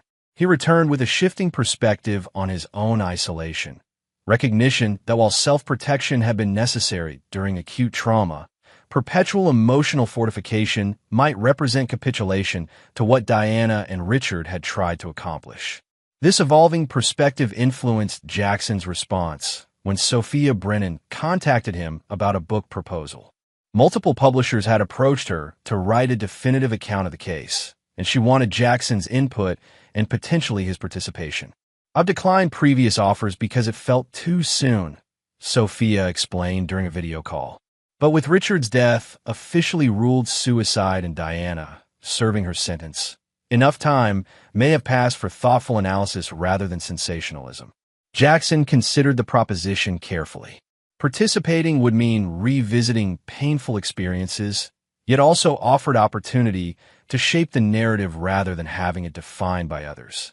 Additionally, Sophia's involvement ensured factual accuracy and appropriate respect for the serious nature of the crimes. "What kind of participation did you have in mind?" he asked. "Interviews about your experience, review of draft chapters for accuracy, input on how certain aspects are framed," Sophia outlined. "I won't proceed without your approval, and you'd have significant editorial input. Would proceeds benefit Richard's other victims?" This consideration felt important to Jackson, ensuring the project served justice beyond merely revisiting sensational details. "I've already structured a profit-sharing agreement that directs a significant percentage to victim advocacy organizations," Sophia confirmed. "I anticipated that would be important to you." Jackson agreed to collaborate, with specific boundaries regarding privacy and tone. The decision represented another step in reclaiming narrative control, acknowledging what had happened while refusing to be defined exclusively by victimhood. 13 months after relocating to Seattle, Jackson received a promotion to lead designer for a revolutionary earthquake-resistant condominium project. The assignment recognized both his technical brilliance and his emerging leadership skills, as he had begun mentoring younger engineers with a patience and engagement that surprised colleagues who had initially perceived him as brilliant but distant. The promotion coincided with two significant personal developments. First, Jackson and Elena Morales had begun dating long distance, with monthly visits between Seattle and San Francisco, where Elena had recently joined a prestigious civil rights firm. Their relationship developed with deliberate slowness and mutual respect for boundaries. Elena understanding Jackson's trust issues, Jackson appreciating her directness and independence. Second, Jackson initiated contact with survivors of Richard Whitman's previous victims, offering both information about the case and financial support from the settlement funds he had secured. These connections provided perspective beyond his personal experience, highlighting how Richard's predatory patterns had destroyed multiple lives over many years. Maureen Peterson, Lawrence's sister, particularly impacted Jackson when they met in Portland, neutral territory for both. Her grief remained raw years after her brother's death, but she had channeled it into advocacy for greater oversight of financial advisors and insurance fraud prevention. "For 3 years, police dismissed my concerns about Lawrence's death," Maureen explained over coffee. "If you hadn't exposed Richard's pattern, we might never have known the truth. Your investigation gave us answers, if not comfort. I wish I'd discovered it sooner," Jackson admitted, "before Diana and Richard targeted others." Maureen studied him thoughtfully. "You know the hardest part of losing someone to murder? The way it forces you to re-examine every memory, questioning what was real and what was manipulation." Lawrence trusted Veronica completely. Learning she helped plan his death contaminated even good memories from before she entered his life. Jackson nodded, recognizing the same pattern in his own experience. How Diana's betrayal had retrospectively tainted their entire relationship, making him question whether any genuine connection had existed or if everything had been calculated deception. "How do you move forward with that knowledge?" he asked. "You accept that both realities might be true simultaneously," Maureen answered after consideration. "Lawrence's love was genuine even if Veronica's wasn't. Your goodness as a husband existed independently of Diana's betrayal. Their actions reveal their character, not yours." This conversation marked a significant turning point in Jackson's recovery. Permission to preserve aspects of his past identity while still acknowledging the reality of betrayal. He didn't need to abandon entirely the person he had been before discovering Diana's plot. He could integrate that person into who he was becoming after surviving it. 18 months after leaving Boston, Jackson faced another significant aftershock when Diana's appeal reached the Massachusetts Supreme Judicial Court. Her attorneys argued that Richard's suicide during trial had prejudiced proceedings, preventing full cross-examination of key testimony. The appeal generated fresh media coverage and required Jackson to provide additional statements through Harold. The court ultimately upheld Diana's conviction, finding that sufficient evidence existed independent of Richard's testimony. However, the proceedings created another cycle of public attention just as Jackson had begun feeling established in his new identity. This renewed attention coincided with completion of Sophia's book manuscript. Reviewing chapters about his own experience proved unexpectedly therapeutic for Jackson. Seeing events rendered, rather than through the emotional fog of trauma, provided distance and perspective he had previously lacked. Sophia had titled the book Calculated Betrayal, a phrase that captured both the planning behind the murder attempts and the fundamental violation of trust they represented. The manuscript successfully balanced factual detail with respect for the human impact of the crimes, avoiding both sensationalism and minimization. 2 years after relocating to Seattle, Jackson had established a life that incorporated his trauma without being defined by it.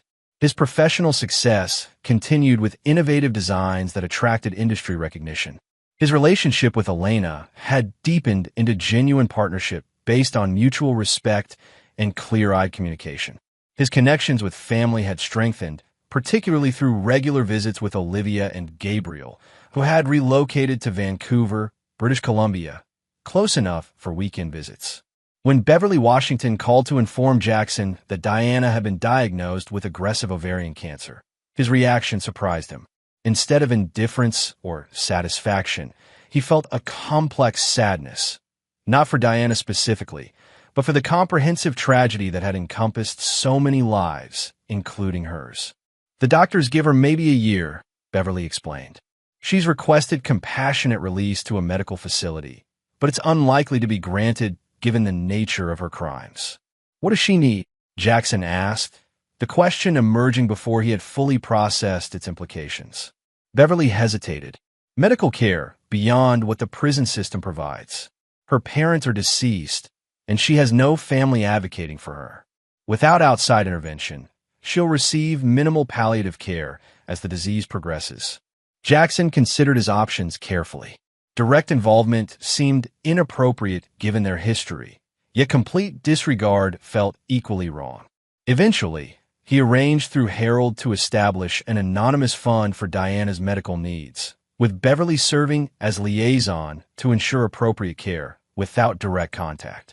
This decision represented neither forgiveness nor reconciliation, but recognition of shared humanity that transcended even the most profound betrayal. Jackson could acknowledge Diana's fundamental worth as a human being while maintaining necessary boundaries regarding her role in his life. When Elena questioned this choice during a weekend visit, Jackson explained his reasoning. Ensuring basic medical care doesn't mean forgetting what she did. It means refusing to allow her actions to determine who I become. Elena studied him thoughtfully. You've changed since we first met at Olivia's wedding. There's less armor. Is that good or bad? Jackson asked, genuinely curious about her perception. Good, I think. You're still careful about trust, still analytical about relationships. But there's more possibility, less predetermined conclusion that everything ends in betrayal. Her observation aligned with Jackson's own sense of gradual transformation. Not dramatic redemption or complete healing, but incremental reclamation of capacity for connection despite knowledge of its potential risks. The Seattle condominium project neared completion, its distinctive design reflecting both mathematical precision and aesthetic vision. Jackson took Elena on a tour of the nearly finished structure, explaining how its innovative support systems would allow the building to flex during seismic events rather than resist and potentially fracture. It's almost a metaphor for resilience, Elena observed as they stood on the rooftop overlooking Puget Sound. Not rigidity that breaks under pressure, but strategic flexibility that preserves structural integrity during stress. Jackson considered this parallel. I never thought of it that way, but you're right. The strongest structures aren't those that never move. They're those designed to absorb impact and return to form. As the sun set over the Olympic Mountains, Jackson reflected on the aftershocks that had continued to impact his carefully reconstructed life. Each one had initially threatened stability, but ultimately contributed to a more resilient structure. Not the impervious fortress he had initially attempted to build, but something more adaptable and ultimately stronger. The revenge he had so meticulously designed had succeeded in its primary objective. Diana and Richard had faced justice for their crimes. Yet the most significant victory had emerged not from their punishment, but from his own refusal to remain defined by their betrayal. The architect of vengeance had ultimately designed something far more challenging and meaningful, a life that acknowledged trauma without surrendering to it, that permitted connection despite knowledge of its risks, that recognized how strength derived not from imperviousness to damage, but from capacity to rebuild after devastation. As darkness fell over Seattle, Jackson took Elena's hand, a simple gesture that would have seemed impossible in the immediate aftermath of betrayal. The aftershocks would likely continue, diminishing in intensity but never entirely disappearing. The difference now was that each tremor no longer threatened to collapse what he had rebuilt, but simply reminded him of the ongoing nature of recovery. Not a destination, but a continuing process of design and adaptation. Chapter 9. Foundations Rebuilt.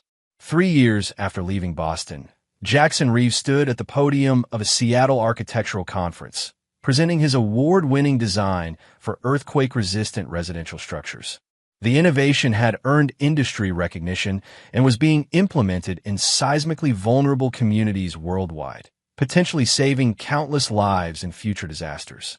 As he explained the mathematical principles underlying the design, Jackson detected familiar faces in the audience.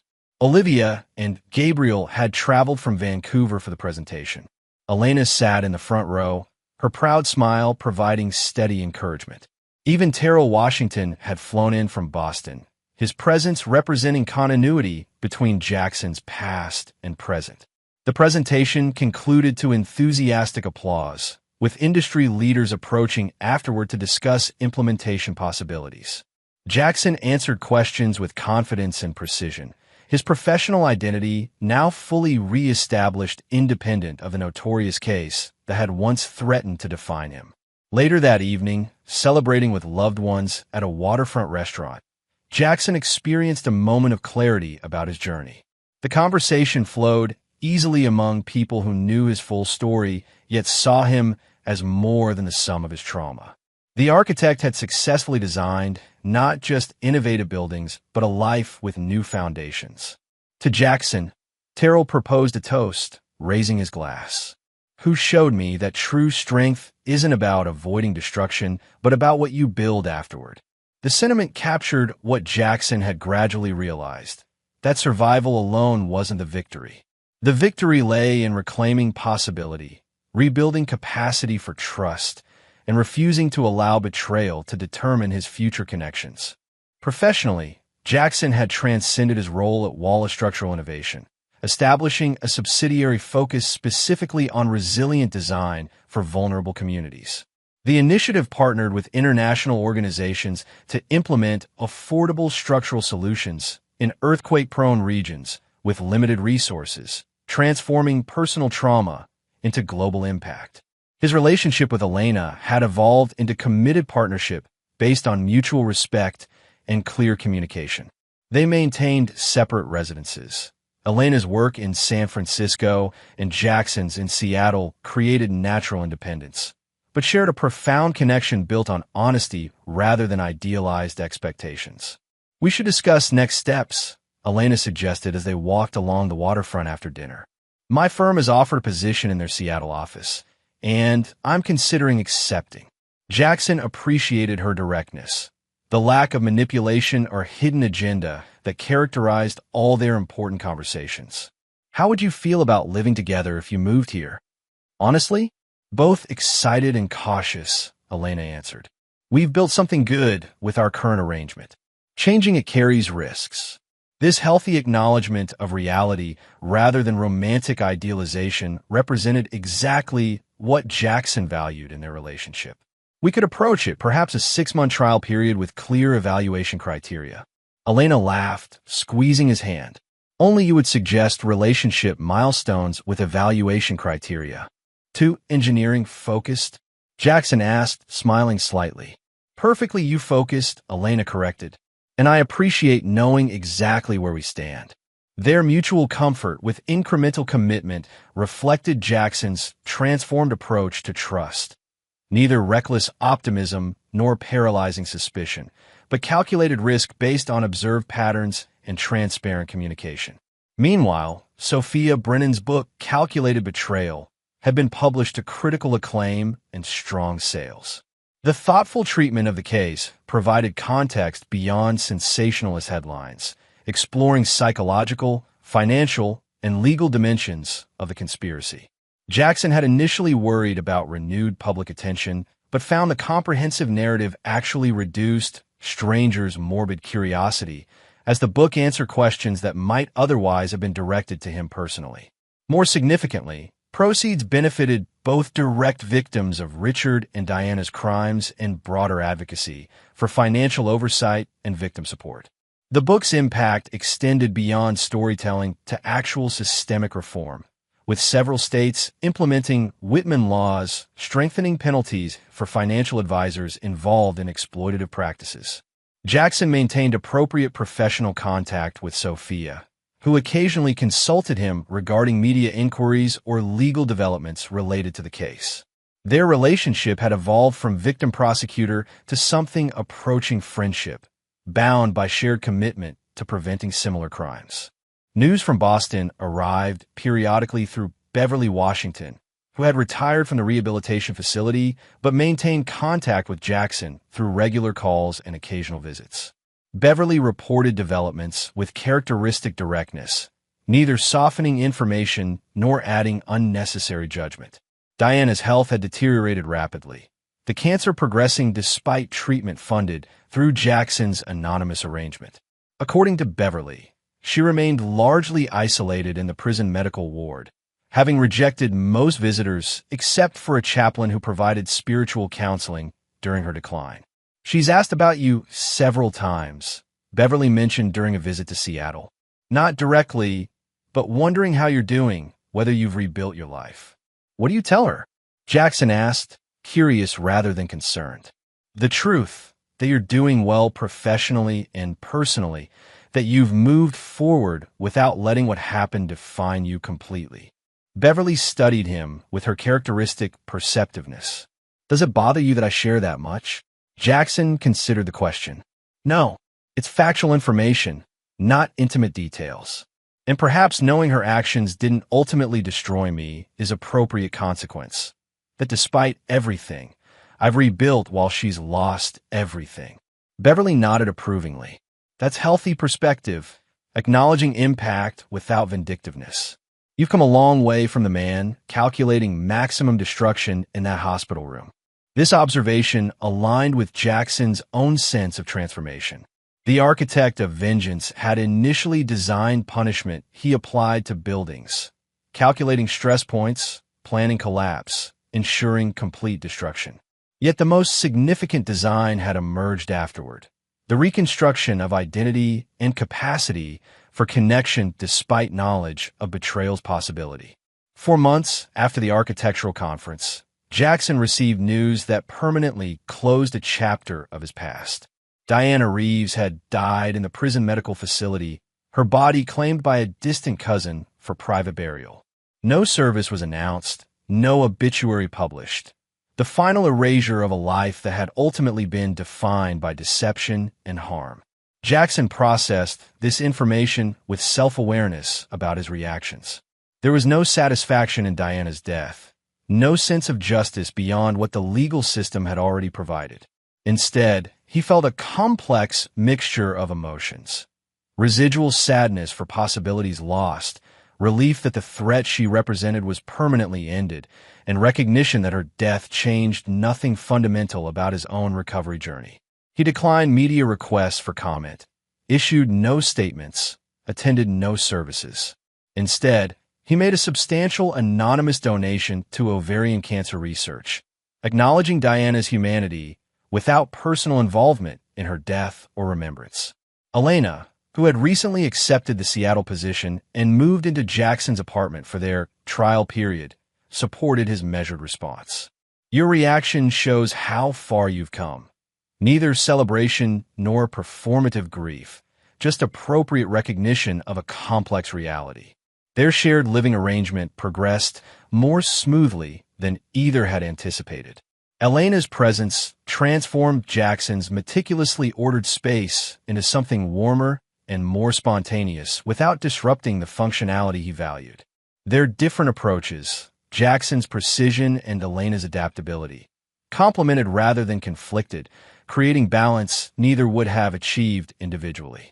5 months into their cohabitation, they decided to make the arrangement permanent, purchasing a modern home overlooking Lake Washington with space for Elena's home office and Jackson's architectural drafting studio. The decision emerged from careful evaluation rather than emotional impulse. Exactly the approach Jackson had suggested, and that suited them both. On moving day, Olivia and Gabriel flew from Vancouver to help with the transition. As they arranged furniture and unpacked essentials, Olivia pulled Jackson aside for a private conversation on the deck overlooking the lake. "Do you remember what I asked you that night after Diana's trial?" she began, referencing their conversation years earlier. "About what happens after revenge is completed?" Jackson nodded, recalling the question that had initially left him without answer. "You've answered it beautifully," Olivia continued, gesturing toward the home being established inside. "Not with words, but with actions. You've built something that honors who you were before the betrayal while incorporating what you learned through surviving it." Her observation articulated what Jackson had gradually realized: that meaningful recovery involved neither returning to the exact person he had been before trauma nor becoming someone entirely disconnected from that earlier identity. Instead, he had integrated experiences into a more resilient, more aware version of himself, someone who understood both trust's value and its risks. The following spring brought another milestone when Wallace Structural Innovation spun off Jackson's Resilience Initiative as an independent nonprofit organization, with Jackson serving as executive director while maintaining design involvement. The Resilient Design Institute partnered with universities, governments, and NGOs to implement earthquake-resistant structures in vulnerable communities globally. At the Institute's launch event, Jackson delivered remarks that reflected his personal philosophy as much as his professional mission. Structural resilience isn't about preventing damage entirely. That's often impossible given sufficient force. Rather, it's about designing systems that can absorb impact, adapt to pressure, and maintain core integrity even when surface elements are compromised. The most resilient structures aren't necessarily the most rigid or impervious, but those designed with strategic flexibility and multiple support systems. The parallel to human resilience remained unspoken, but informed every aspect of the Institute's approach, focusing not on creating invulnerable systems, but on designing recovery capacity into inherently vulnerable ones. 5 years after leaving Boston, Jackson returned to the city for the Institute's East Coast Symposium. The visit represented his first professional return to the place where his life had been shattered and subsequently rebuilt. Elena accompanied him, providing both emotional support and practical partnership in navigating potentially triggering locations and situations. Boston had changed in the intervening years, with new buildings reshaping the skyline and different rhythms animating familiar streets. Jackson, too, had changed, physically stronger than during his recovery period, emotionally more integrated than during his revenge phase, professionally more established than when he had fled the city, seeking anonymity. The symposium, held at MIT's Architectural Center, focused on implementing resilient design principles in historic urban environments, a fitting topic for a city balancing preservation and innovation. Jackson delivered the keynote address with confidence and authority, his reputation now based entirely on professional accomplishments rather than personal tragedy. During the visit, Jackson made 2 significant pilgrimages. First, he visited Beverly Washington at her home in Roxbury, where she had established a small community garden that served as a gathering place for neighborhood children. Their relationship had evolved from caregiver-patient to genuine friendship based on mutual respect and shared values. "You look good, Jack," Beverly observed as they shared tea in her kitchen. Not just healthy, peaceful. I feel relatively peaceful, Jackson acknowledged. Not completed or perfectly healed, but steadily moving forward. Beverly nodded approvingly. That's real recovery. Not some magical transformation, but daily progress in the right direction. The second pilgrimage proved more challenging emotionally. Jackson visited Massachusetts General Hospital, specifically the rehabilitation facility where he had begun both physical recovery and revenge planning. The building remained largely unchanged, though staff had rotated and procedures modernized. Walking through corridors where he had once struggled with a walker, Jackson experienced powerful sense memories. The antiseptic smell, the particular quality of fluorescent lighting, the sound of medical equipment. Yet these triggers no longer activated trauma responses. They simply existed as artifacts of experience rather than gateways to emotional flooding. Dr. Patel, still practicing though nearing retirement, welcomed Jackson warmly. I tell your story to patients who believe they can't recover, she admitted. Not the sensational aspects, but the reality of how determination combined with proper support can overcome even catastrophic injuries. Do you include the revenge portion of the story? Jackson asked with slight humor. I focus on the physical recovery, Dr. Patel replied diplomatically. Though I do emphasize how finding purpose, any purpose, can accelerate healing. Their conversation reinforced Jackson's understanding that recovery involved multiple dimensions: physical, emotional, relational, professional. Advancement in one area supported progress in others, creating integrated healing rather than compartmentalized improvement. The Boston visit concluded without dramatic revelations or setbacks. Simply confirmation that Jackson could engage with his past without being consumed by it. The city that had witnessed his near destruction now witnessed his return as someone transformed but not erased by that experience. Returning to Seattle, Jackson and Elena resumed their carefully constructed life together, one built on clear communication, mutual respect, and shared values. Their relationship progressed, not through romantic impulse, but through deliberate choice, each step forward representing conscious decision rather than societal expectation or emotional reaction. 7 years after leaving Boston, Jackson found himself in conversation with a young engineer who had joined a Resilient Design Institute after experiencing personal trauma, surviving a bridge collapse that had killed several classmates during a university field trip. How did you move past it? The young woman asked during a coffee break. Not just professionally, but personally. How did you stop seeing yourself primarily as a survivor of something terrible? Jackson considered the question carefully, recognizing its significance beyond professional mentorship. I didn't move past it so much as integrate it, he eventually answered. The experience became part of my identity without becoming my entire identity. But how? She pressed. Practically speaking, how did you prevent it from defining everything? By deliberately building other defining elements, Jackson explained. Professional accomplishments, meaningful relationships, community involvement, each one providing additional identity anchors beyond victim or survivor. He continued, articulating insights developed over years of recovery, and by recognizing that trauma changes but doesn't erase who you fundamentally are. The person I was before, analytical, methodical, precise, still exists within the person I've become. Those traits were temporarily redirected toward revenge, but ultimately reclaimed for construction rather than destruction.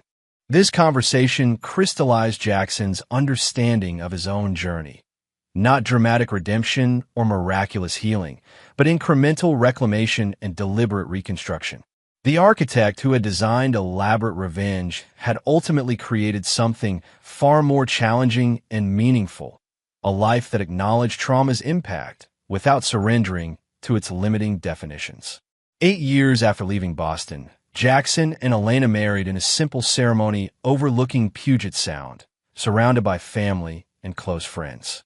Their vows reflected clear-eyed commitment rather than romantic fantasy, promises based on observed patterns and demonstrated values rather than emotional projection or idealized expectations. The celebration afterward embodied the life Jackson had carefully designed, balancing structure with spontaneity, precision with warmth, careful planning with openness to unexpected joy. Olivia and Gabriel attended with their young daughter, who had recently been named Jackson's goddaughter. Beverly Washington traveled from Boston despite advancing age, representing continuity between past and present. Tara Washington brought greetings from Sophia Brennan, who couldn't attend due to a major trial but sent heartfelt congratulations. During a quiet moment amid celebrations, Jackson stood alone on the venue's deck, watching afternoon light transform the water into burnished gold. Elena joined him, slipping her hand into his with the easy familiarity they had developed. "Penny for your thoughts," she offered. "I was thinking about foundations," Jackson replied. "Not just in buildings, but in lives. How everything depends on what you build upon." Elena nodded, understanding the metaphor. "And what foundation have you built on?" Jackson considered the question carefully. "Not perfect trust. That would be naive after everything. Not permanent suspicion. That would be surrender to what was done to me." He paused, finding precise words for complex understanding. "I've built on calibrated trust. The willingness to connect despite known risks, with appropriate safeguards but without paralyzing fear." This foundation had supported not just their relationship, but Jackson's entire rebuilt life, professional innovations, community engagement, family reconnections. The architect of vengeance had ultimately designed something far more enduring than retribution, a life that acknowledged betrayal's reality without allowing it to determine all future possibilities. As evening deepened into night, Jackson surveyed the gathering of people who had supported his reconstruction, some from the beginning, others joining along the way. Each represented a deliberate connection made after trauma had taught the potential cost of trust. Each demonstrated his refusal to allow betrayal to determine his capacity for relationship. The revenge he had executed had served its purpose, ensuring justice and preventing harm to others. Yet the true victory lay not in Diana and Richard's punishment, but in Jackson's refusal to remain defined by their actions. The structure of retribution had been temporary. The architecture of recovery would endure. In the soft Pacific Northwest evening, surrounded by carefully chosen connections and deliberately built commitments, Jackson Reeves, engineer, survivor, rebuilt human, recognized the foundation beneath everything else. The choice to construct rather than merely survive, to design possibility rather than merely avoid further harm. The architect's most significant project had been himself, not restored to exact previous specifications, but rebuilt with knowledge gained through devastation, designed to weather future storms without sacrificing essential integrity. Not invulnerable, but resilient. Not unchanged, but purposefully transformed. As Jackson rejoined the celebration, moving with barely perceptible trace of his once devastating injuries, he carried forward not the identity of victim or avenger, but of builder, someone who had faced destruction and chosen, deliberately and repeatedly, to create again. Revenge had been calculated, precise, and ultimately successful. But the most meaningful calculation had come afterward. The complex equation of how to rebuild a life from fragments, how to design connection despite knowledge of betrayal's possibility, how to create foundations strong enough to support not just survival, but genuine prosperity. The architect had succeeded in his most challenging design, a life where trauma existed as integrated experience rather than defining limitation.